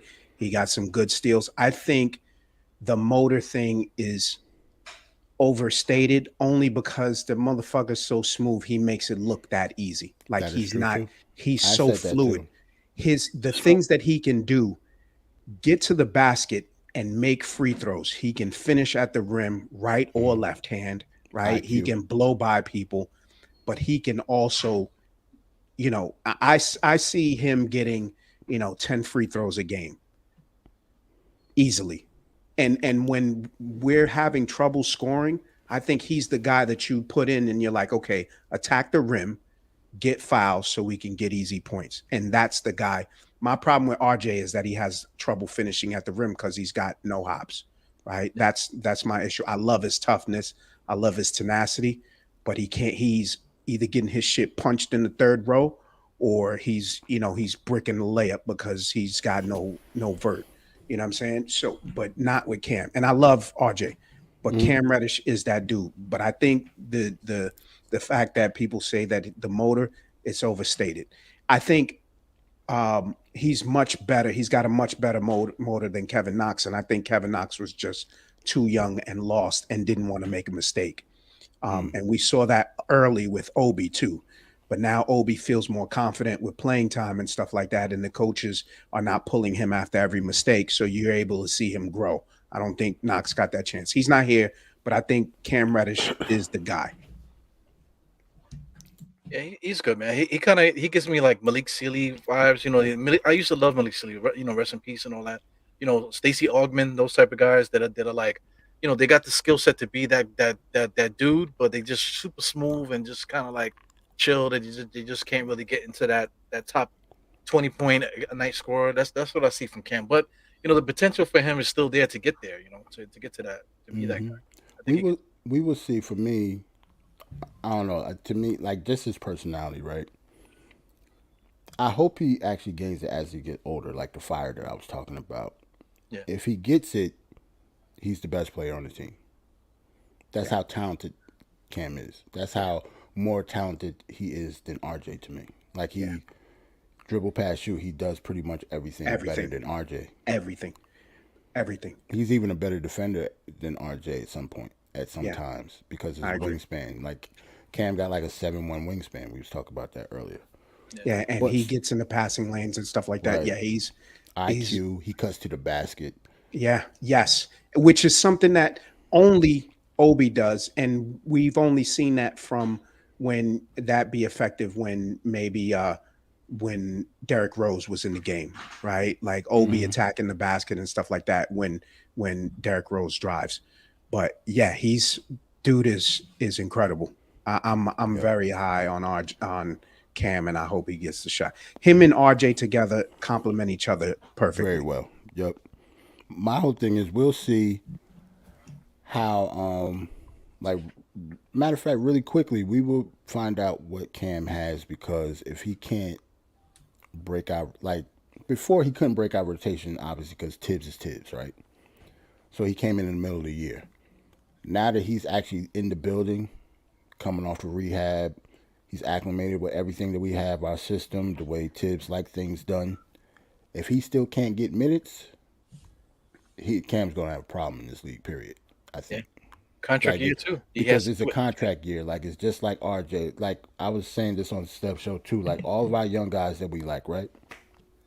Sooner or later, we can, if they all pop, we can't keep them all because they all came on the team around the same time with like the 2 3 year span. So we're not going to be able to pay Ob, IQ are both first round picks. Cam and RJ are both first round picks, and we still got to pay Mitch this season. It's impossible to keep all of them if all of them pop. So Cam is like he's really playing for something after this summer. Like if he doesn't get it, he's going to have a real problem in this league. Not just for the Knicks, like throughout the league, he's going to be labeled as that player because his Like contract Anthony is Early. coming up. He'll be Yep, like Anthony Early, right? exactly. Like his contract is coming up. This is put up or shut up time. Like you can't like him being 19 just like RJ or 20. Like all of those excuses have to be thrown out the window once that extension comes. That's why a lot of people don't want to give RJ the max, because once he gets the max, all of the stuff that we give like like he's only 21 years old. All of that goes out the window Mhm. because he's the highest player on the team, highest paid player on the team then, and by far too. So once you pay these guys, it's put up a shut up time. They're either going to get paid or not get paid. Like before, we had we didn't have a rookie signing extension to Charlie Ward, right? Right. Now all of a sudden we're gonna have 5 in 2 years. Yeah, that shit is crazy. That's not logical. So we just have to see who steps up. Yeah. Yeah, I hope it's Cameron. I hope But Cam that too. makes sense. That makes sense. Now that you say that, the pick this year is not for this year. It's for, backfilling whoever is out in the next Right, couple of years that we can't sign, right. and hopefully we hit on this guy. So that does make Unless sense. if we do get in that top 4, whoever we picking, they're playing. Maybe not like Well, Paolo Banchero. check out the screen. He's The going Knicks to won the play. lotto. See the He's screen gonna there? The play Knicks won the where lotto. though? They get the number 1 pick right there. Like if we get the number 1 pick Nah, and pick, Chet is playing, yo. nah, We have to. There's no nah. way we're gonna like Tibbs is Tibbs, but if we get the top 3 pick, he's going to have to play him, whether it's politics or not. Are they gonna pick? Would they pick Chet Holmgren? I would. You don't know if Mitch is leaving. Remember, the draft is before free agency, so if Yeah, you're gonna pick that high, if you don't fall in love with Jaden Ivey because he's not a point guard, you're gonna pick one of these big guys. You're not gonna pick another guard. It's gonna be either Chet, Jabari Smith, or Banchero. yeah. Banchero's the better of the three of them. I think so. I Maybe, I don't know. And I think it but depends on what you're looking for because Chet might be skinny, but the way the NBA is played now, you would pick him over Apollo Banchero just because of his skill set.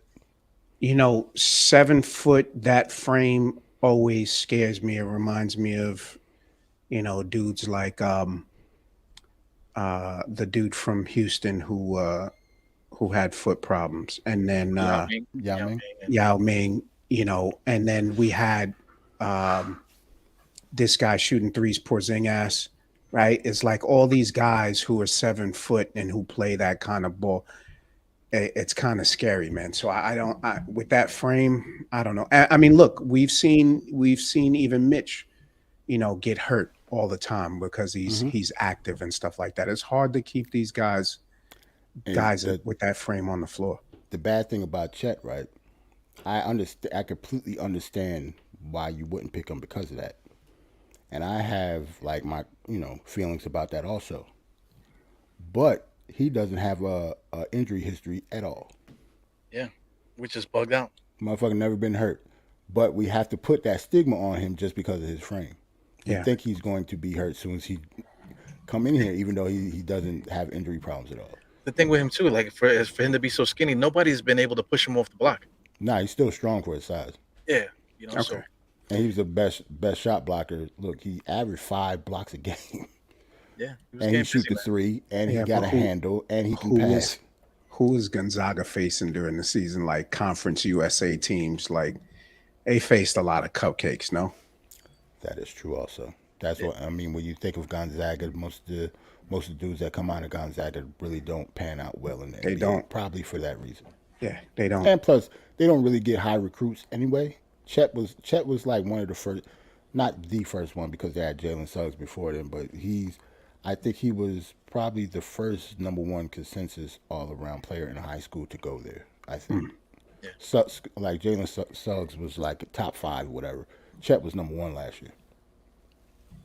yeah. All You right. got to go back to, was it John Stockton who went there?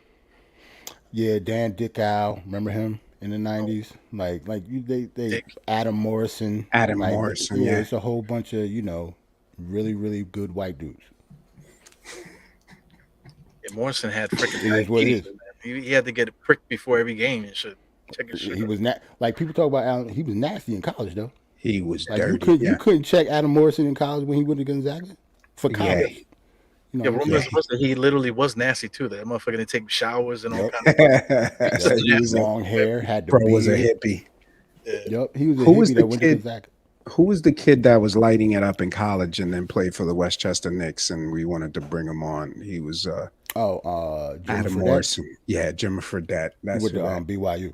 Yeah, and that's who he reminds me of. Jimmer Fredette. Bro was lighting it up in college. Then he gets Yep. to the league, and He's taking advantage of the Chinese league right now, man. I think he's like averaging like 50 for like the last It, 5 years. it's a ton. It's a ton of basketball players in general that killed in college that don't make it to the NBA. The NBA is a completely different level. Same thing with the yeah, NFL. yeah, Like yeah, it all is. Like people yeah. don't realize how big that jump is. I don't care if you was top 5 in high school. Going to the NBA is different.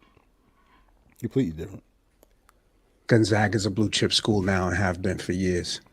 Yeah, I don't watch. Now, I but he's just. admittedly don't But you watch talk about college like ball. out of conference games though.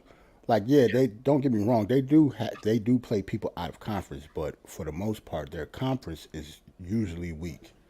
That's why they pretty much have not go undefeated, but they always win a conference championship, and their record is always good because they beat up on their conference every year. They're Yeah, getting to the point that they might actually change their conference because they just like too good for their conference. I mean, they say that, but if you're a Gonzaga, would you change it? No, It's the same reason. It's the same reason like Notre Dame doesn't have a conference in football. They're independent. They're going to stay independent because they don't have to. Like if right, I'm Gonzaga, I'm not going to like the Pac-10 for what? right. He just got the number 1 recruit in the country with Chet last year. So like, long as you can do that, you shouldn't. You're not going to change your conference or anything. Like you're not going to move for what? No reason to. Not for nothing. I think the Notre Dame could beat the Jets right now and the Giants too, for that matter.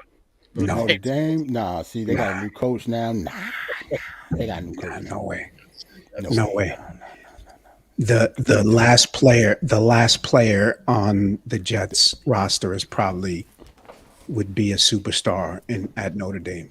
Yeah, they barely beat Florida State, so hell no. Yeah. That was just because Kyle Kyle Hamilton Hamilton. like played like Superman that game when he played us last year.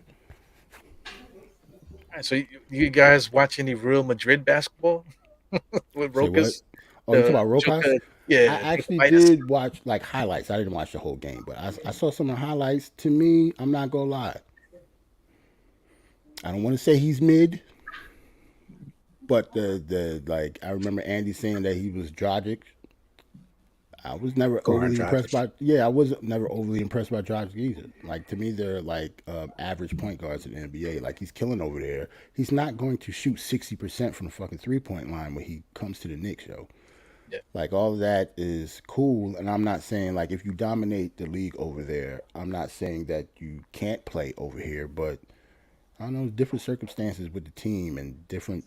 I don't know. Like I don't see him coming over here and moving the needle. Like he's not our point guard of the future, to me.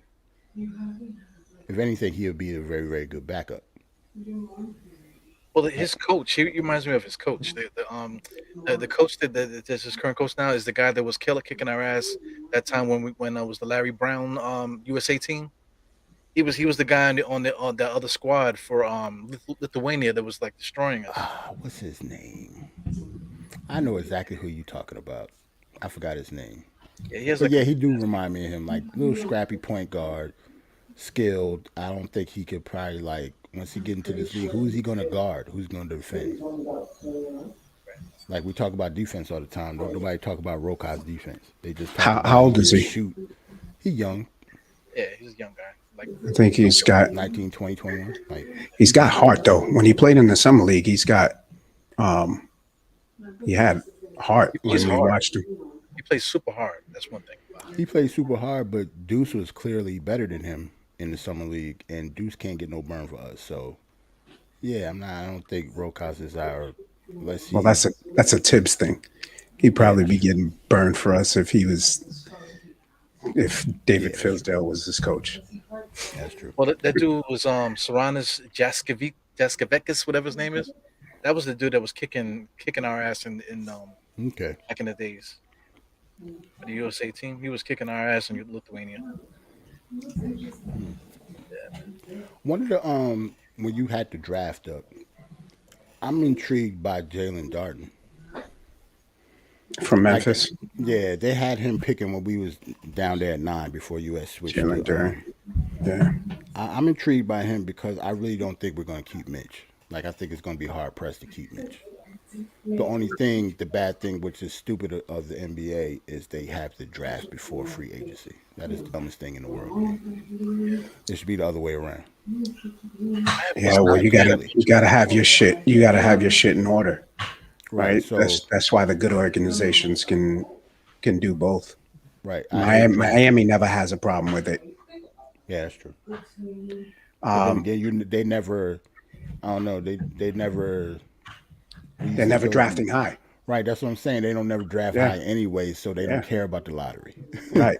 That's what Well, I'm saying. So, and the fact that they don't draft high is also a thing too, because they get guys who come in and play right away, and they're drafted. They're drafting in the 20s every year. but the thing with Miami, they drafted Michael Beasley back then for like number two, but he was gone by by the end of the year. They traded him or whatever because they don't care about the certain player. Oh, we're gonna keep this guy and develop him for 17 years. Right. They're like, okay, we have a style of play. There's a player out there that we're gonna get. I don't care who we trade to get that person, but we're gonna play Miami Heat basketball. So I think they do a good job consistently putting a good Miami Heat product out there. Yeah, I think Right. the Knicks are. I consistent. don't know if we'll ever get to that point, man. Yo, I salute to think I think we are getting there. I mean, look, you draft quickly number 25, you draft Grimes 25, you have Deuce who you draft in the second round. And these are not throwaway guys like we've drafted in the past, right? Like nobody's Landry Fields. These guys, Grimes is a contributor. You know what I'm saying? right, Quickly is a right, right. contributor. We're so Knicks fans are so hurt from years past that we don't believe that quickly can be the guy when we're super fanning, or not we, but people are super fanning over Maxi and they're pretty much the same player. You know what I'm Yeah, saying? Like they're like BFFs too. we Mm, don't want to believe that quickly can be the guy because he part was of that is drafted number Tibbs, 25.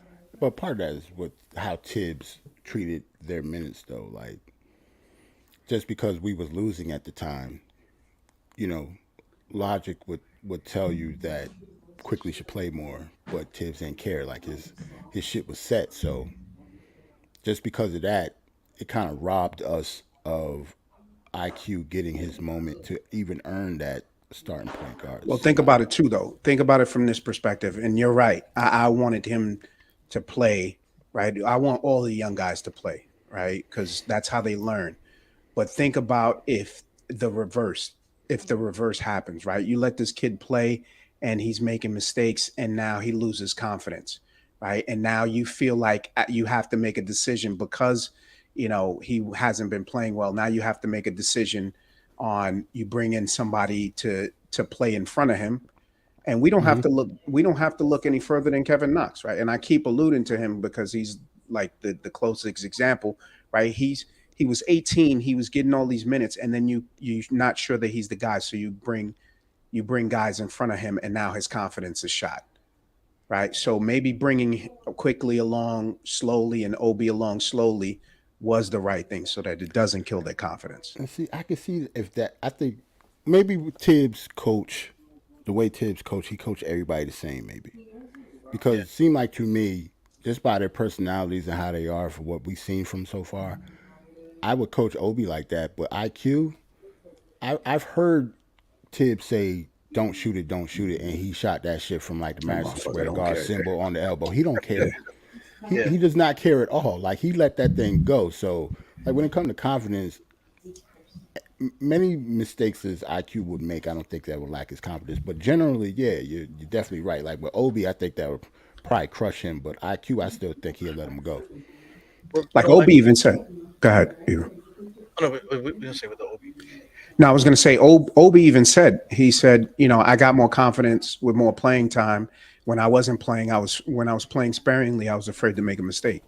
Right. You can't play basketball like that, right? It has to be Mm-hmm. second nature. You got to read and react. You can't be sitting around thinking or be afraid to make a mistake because you're not going to be able to perform well. I think that's what when we talked about Cam earlier, that's what Cam has to get over Yeah, because you could tell just by the way he played when he actually did get minutes, especially when he first came on the team and started getting minutes. Like you could tell he was gun shy. but he was Like getting busy in Atlanta though. He was averaging as a starter for them when they needed him to start. He was getting like 18, whatever. So he can be Sometimes. aggressive, but he just needs to figure that out. Well, the point I was trying to make with Knox, it basically just tagging on what you said about Obi Toppin, just the whole looking over the shoulder. But I think a guy like Kevin Knox, he's one of those guys that's just book smart. The motherfucker could recite the encyclopedia for you, but Hmm. can't put two sentences together to explain himself and whatever. Right, He right, just right, right. he's just really good at That's a studying, trouble. really good at that type of thing. But he cannot apply, what he's learned, whatever. That's what I think Kevin Knox's problem is. Yeah, I think we also forget. Yeah, I think we also forget that he only started playing basketball 6 years ago. Like, Yeah, you know what I'm saying? Like he started playing basketball in high school when he was in 10th grade, right? So he's definitely going to need, like, we talk about Julius Randle. He was fantastic in college and all that stuff, and he came into the league and needed 7 years. Some of these guys need time. You know what I'm saying? Yep. They're not going to be great right away, but you know we don't have that luxury as New York Knicks fans because we've been waiting for so long, Right. and we latch on to whatever. yeah. You know what I'm saying? We're like, Speaking of oh yeah, whatever, Frank this is the guy. Ntilikina. Yo, people still talking like Frank is good. Like Yeah, he's they good still at talking about. basketball. I told you. I Did you see told him you. put up 0 points yesterday, motherfucker? He is kicking ass. Yeah, I You don't know, get that, bro. Like they he's still locking this talking guy about up for Frank. 17 seconds. Like I don't get it. I Like think I don't. guys. I was about Go to say. ahead. I guess maybe that's just how I am. Like personally, I don't. I'm not attached to players like that. I'm a Knicks fan. Yeah, Anybody can go, as long as we make the team better and Right, putting it in the right direction. No, don't get me wrong. It's like I like players. I like Cam. I like right, RJ. I like everybody on the team pretty much. But and yeah, I like some more than others. But if right, they gotta go, they gotta go. exactly. I'm with you. I'm right there with Like you. it's just really simple as that. Yeah. I the thing, I think a team needs somebody like Ntilikina. Every team does, right? And I think, I was okay with him leaving because he was not aggressive at all offensively. And that was very frustrating. But I think we replaced that type of player with Deuce, but also Deuce is aggressive, right? So we got that type of player that we need that's gonna defend your best player and is gonna go hard on defense, but also he can give us something on offense. So there's no love lost with Ntilikina. And I didn't like him that much to begin with. And I don't get the fanfare over that dude either. yeah. Because he He's was right now. drafted He's high. in a spot that's good for him because I mean Dallas they're top heavy with this kid. A team that Luka don't need Doncic. him. Yeah, I mean, listen, man. They got Reggie Bullock. He's another good defender. Finney is a good defender. Brunson is a defender, but he's becoming more of a number two guy over there. So I mean, Hmm. they have guys that can fill in holes that could do that dirty work stuff. So I mean, as long as you got those top heavy scorers, you're gonna need as many of those dirty work or just like irrelevant offensive players, guys that are just long enough to be keep you honest a little bit. That's what Franklin Lakina does, man. He's just in the right spot. For us, we needed more from him. We needed a little bit more from him.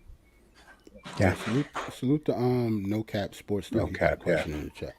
Yeah. So yeah. Do we have a current core player that would prevent you from drafting a kid that plays the same position as the core player? no. And I feel like Hell he's no. I feel like he's looking at Bonchero and Julius Randle. Well, you gotta think about we drafted Obi, so that proves to you that the answer is no. We But if we drafted Obi. draft Banchero and then we got Julius and Obi, And what the hell Obi. do we do? What Somebody do we gotta do? go. Two Yikes. two motherfuckers got to go probably. Yeah, two. Well, I don't think the if league. we draft Paolo, yeah, all of them could go. Paolo is Yeah, better than both. Like Paolo is nice. Like he's very, very good, yo. Like he's really 6'10", 250 with a handle and a jumper, and strong can as an ox too. You and is could build strong around as that. hell. Like he can play. Yeah, Yeah. Like he's not going to be Obi topping. Like he plays completely different than him. Obviously, he wouldn't be as good as Julius Randle coming into the league, but his ceiling is higher than Julius Randle now, or what Julius Randle could be. Yeah. Like if they were drafted in the same draft, you would draft Paolo Banchero over Over Julius over Randle Julius. Yeah. his name is Paolo easily. Panchero too, man. It's like, Jesus Christ, how Yeah, I many think he. sneakers I can think he he. I sell? think he's You know? Dominican. I think he's Dominican. I think. He's somebody cans. Somebody. Yo, Somebody. he one of them Hey, cans. one of them cans. He one of them cans. He's Uh, one of them cans. when They say, when he's drafted by the Knicks, they're gonna call him a soda can. Nobody fucking likes nobody likes anybody we draft. They underrate everybody. So I guess to answer that question, no cap, yeah. No, we don't have a. I guess maybe RJ, maybe a wing that replaces RJ can go RJ. too, man. You mentioned that he ain't got no hops. He's left-handed, but can't make a layup with his left hand. It's Hebrew like, committing suicide. yeah, I'm about to say, now we talking nasty. Now we talking dirty. Now we talking dirty to the Knicks fans, man. Oh listen, the my only person god. that I care about, the only jersey I got is this one. I don't give a damn about nothing. I done seen so many players come and go, so I cannot get behind one kid, especially now that I'm like double the age of these guys now, so I can give a damn about these kids. The Man. only thing about RJ though, whether the athleticism and stuff like that, you love the kid though.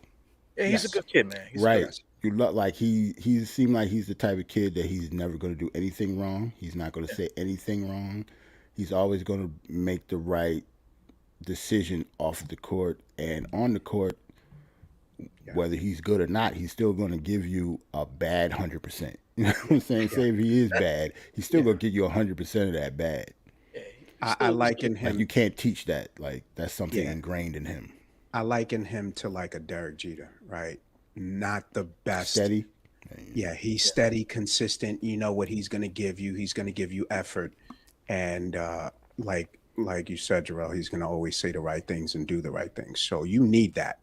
You need that as a core piece on your team. That steady hand, that leader who's going to, when he's going to take the blame when things don't happen, and he's going to be the same consistently when he's receiving accolades. So you need that attitude on a team, and you could see the love that he has for his teammates, and the other guys love him. You know what I'm saying? So, and they think highly of him. So whether that motherfucker has no vertical or not, Right. he's still He's going to give you the right answer during the press conference. yeah. Like I know. he's like the most mature player that we have already. He's only 20 something years old, like Yeah. 21 years old. It's crazy. Like he's not going to say anything wrong during the press conference or after Right. the game, whatever, win or lose. Like he's Right. always going to give you the right answer. He's the He's captain. never going to like, shit on the fans.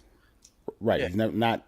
He will shit on the fans, maybe like if he's there, like individually, but not like all the fans give us the thumbs down and shit like Right. that. Nah. Right. Yeah. He's he's like a transition player. As long as we got RJ, people will be like, "Oh, we got RJ." It's just that one bright spot on the roster. If we keep him for a long time, people would just remember. But just To me, it's just like just I don't know. To me, it's just like more like a all-star, but not superstar to the point that he's going to be Yes. like think of Paul Pierce in Boston, right? Yes. Yes. Like Paul Pierce, he was the man. Obviously, he was nice, him and Antoine Walker, but they didn't win shit until KG and Ray Allen got there. Correct. It's going to be something like that. Like it's not good. We can't just have RJ and role players on this team. We're not going to win anything. No, Correct. it needs other players. Like Correct. RJ to me is still close enough to be a role player at this point. He's like a good player on a bad team, Because people say that all the time. Oh, why would you want this guy? He's just a good player on a bad team. But isn't that what RJ is? He's a good player on a bad team. Is he Yeah, going you to gotta be get getting his- 27 points a game? On any other team aside from the Knicks, unless you're talking about Right. I think I'm Right. exaggerating a little bit. No, You you're know? not. You're calling him Kendrick Lamar. That's basically what you're doing. It's not that you exaggerate. Yeah, you might be exaggerating a little bit, but I mean, to be honest, you have an argument just because of his efficiency alone. Yeah. Because efficiency is what puts you in that argument of like being number one option or amount of money you're gonna get. Like you can't be inefficient and not have good stats and killing, right? So Yeah. if you're on a bad team and you're just gonna score 20 points and not be efficient, then yeah, you're not gonna go anywhere with that. That's not even an all-star. He would be a role player, just the best player on a bad team. You know what? The player jumps out at me now that I'm thinking about it. Remember Michael Finley? Yeah. How he used to be. He was kind of erratic when he first came in, but then like He's now, more athletic than RJ though. Yeah, he Yeah, way that's the more thing. like- He could jump. yeah. Yeah. But just And like he'll everything about his game too, like just the pull up jump shots, the Right, 3-point right. shot. Wasn't nothing flashy. You're right yeah, about Yeah, that. yeah. he Like the was able to handle clean all wasn't that shit up, crazy. you know, Right, to right. become a really good player. So I think, like RJ, he just needs to continue to clean all the things that he does well up, and then he's got to get better at the things that he can do, man. Right, right, I right, agree. I agree. Yeah, right. You He just deserves some criticism. But yeah, I think with the early criticism that he was getting, he's gotten better. yeah. Um, That's one thing and you he can't talk badly deserves. about. Yeah, that's the problem is that people kind of overrate him, and it makes us be like who are looking at him like, yeah, I don't know what y'all are seeing, but it's not that great. But we got to give him time to develop, and he's got a whole lot of boxes checked for us. And right. I think he can clean up. I even think with the way he attacks the basket, that's when he's at his best, right? And he gets contested a lot at the rim. But I think if he can translate at least some of those into fouls, that can Mhm. clean up some of the efficiency. And if he can shoot free throws better, Yeah, that's what I was gonna say. Yeah, he free throw. can Forget the he foul can shit. that's where the all-star level comes in, Right. right? Yeah, but Where his that's all shooting like little percentage stuff, is up. right? Like Yeah, little like annoying things, like free throws. Like, come on, man, free throws, like yeah, layups. You need to get Well, better on. Come on, man. you It's still like, have to think about him as still being young, though, Euro. yeah, That's all. Like you yeah, gotta like think about like us back in the day. He would still be in college. yeah, right, He would be going into his senior year of right. college. Think about that. So, I mean, I hate to say that you have to think about that for the most part, but everybody's not a early bloomer. Some people Yes, pop take time. late. Yeah, Like I did not think Kawhi Leonard was that nasty when he first came into the league, yo. yeah, Paul correct, George, a correct. lot of them dudes that was picked like in the teens or like maybe top 10 but low top 10. You didn't think they was gonna pop. Nobody thought Giannis was gonna be Giannis when he got drafted. Yeah, Oh, he would have got drafted a lot higher. yeah, of course. You know what, too, though? The problem, part of the problem is that uh, RJ doesn't have flashy dunks, Or right? flashy anything. Or flashy anything, right? Yeah, If he it's not threw it, flashy. but if he put it behind the back, threw it off the backboard and banged it on somebody, even if he missed, they would be like, "Oh my God, Yeah, RJ is phenomenal." he'd But be since he Superman. doesn't, Yeah, yeah, because I don't know if Ja, and I don't have the stats in front of me, but I don't know if Ja is that much better, statistically than he just has a lot of flash, and he plays with a lot better players, that's for sure, right? And they're running with a bunch of young kids who are just out there having fun and throwing the ball around. But if RJ was flashier, he would definitely get a lot more fanfare. yeah, especially here in New York City. Can you Yeah, of imagine if course, RJ of all people was athletic? of course. We look how we talk about Obi. He did nothing. Yeah, yeah. Obi has done nothing If in New Ja was York here, City can you yet. imagine if Ja was in New York? Forget about it, man. Oh They yeah, would have done built put him a statue of him. yeah. He would. You know how many murals he would have around the city of John Morant and the I don't Knicks I don't jerseys? even think so. I don't even think so because Really? anybody that's yeah, because once people come to the Knicks, it's like, yeah, he's gonna be garbage. Basically, is what everybody's saying. Yeah, You know what I'm saying? The dudes that play outside of New York, they're not under the microscope, so they can shoot 9 for 27 and have one fantastic mixed dunk because that's what Ja did. Ja shot like 9 for 27 against the Knicks, had one phenomenal block dunk by Mitchell Robinson, and that's all everybody talked about. You know what I'm saying? So if any of these guys get drafted by the Knicks, Obi Toppin was the number one college player, the best college player, and he got drafted by the Knicks, and people were saying he's a bust. yeah. It doesn't matter. It doesn't even matter, man. Yeah, man. It, Speaking of bust, they got two kids, man. That motherfucker he need to get his shit together, man. He bust twice. He got two human beings on this earth. Well, I mean, he shit. yeah, Yeah, man. He in So his I mean, mid like, 20s. Like what? he about to be That's what he's 30. supposed so to. when you gonna do it? Because I mean, by the time I was 23, I had my first child too. So I mean, it's like you got Yeah, to I said he get to old work, man. enough. Yeah, let's go. Let's do it. Let's do it. You think you that man? So let's get it popping already. You see his wife though? Uh huh. I wouldn't have Well, pulled Obi. out either. Yeah, I wouldn't have pulled out either. You wild. I never seen Obi Toppin's guy. I'm about to Google it now. Lord forgive me. Lee wild down. Like he just. Yeah. You see his wife? Yeah, but All, Obi, with all yeah. due respect. All due respect, Obi. Obi White. Nah, I saw her on draft night though. Yeah, I seen him. But yeah, Obi is a grown man. He just act and look young. Like he just ain't got a young sounding voice, but Obi's a grown man. Yeah. This Like girl he, look like his mom back in the days, though. I'll tell you. yeah, I was about to say Exactly. the same thing. Like, Yeah, I exactly. mean, him and his pops got the same type. Like they look the same. Yeah. Full His wife, disclosure. Full disclosure. His mom could get it too. see, But yeah, I was about to say that. I knew it was coming. I knew it was coming, yo. I knew as soon as you said that, I knew he was going to say that. And my that's why he That's said that in the first place because Yeah. he saw the moms first. I was actually checking moms out first. I was like, oh, who that? But We had that. You know what's crazy? We had that age now where we looking at draftees moms, yo. Like yeah, NFL draft, word. moms is Yeah. looking all I right. was like, You know what I yo. mean? But mom's is our age, though. Mom's is like 40. No, It's moms different is from back younger in the than day. us. Yeah. You forgot Yeah. how old you were? Like Yeah. some of them in their late 30s, man. Yeah, but back in the days, I mean, I feel like Jalen Rose, like moms or something, was out there wearing muumuus and, That's had just because of curlers the in her hair, time, still yo. looking crazy. You know what I'm saying? Yeah. Yeah. Showing you you in the draft in your suit, your mom got a moo on. That's crazy. Yeah, but there's a lot of them looking old, but they literally was like 40 at the time. But now 40, you can It's still, different. yeah. Yeah. Damn. It's different, man. Things have changed. Technology. Yeah, I gotta get out of here, man. No Cap says I'm for best talent available, but drafting the dynamic guard who can get buckets and a playmaker trumps all. And that's So Jaden Ivey. Jaden Ivey. Yeah, absolutely. Yeah. He's not the Everybody's- only one like that though, but Matherin. he's the Matherin could be that guy too. yup. Davis. There's a couple other Yeah, guards. Johnny man. Davis. A Johnny lot of- Davis A could lot be of people gone. like the kid Daniels coming out of the G League, man. He's pretty good. Yeah, Like Tyson out Daniels. of I like him. Australia, 6'6", could play point, could play the 2, could play the 3, versatile. I like him too. I don't think he should be playing nobody's point guard though in the NBA, but Yeah, he, I'm not taking he him. shows flashes of playmaking, and he's a very versatile young player. He's like 19. Oh, so you want another Frank Ntilikina? No, Australia. He's from Australia. All the Frenchmen are done. Like I want nobody Yeah, from France. Like can after we get that, another Frederick Weiss? no. Yeah, that should be the end right there. After Frederick White, we should don't even look that with that. No, far, bro. but no.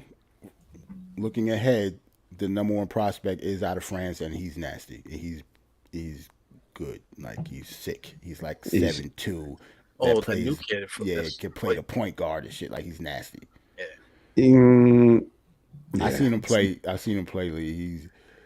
He's. I saw nasty. some- I saw Chet, some the number tapes. one. He had Chet is number one, right? He outplayed Chet, Yeah, and he's younger than Chet by like 2 years. yeah, he's the same build as Chet. But I get, and when I hear point guards out of France, I'm like Dante Exum, fucking Frank Ntilikina, and That's who's the Australia. kid?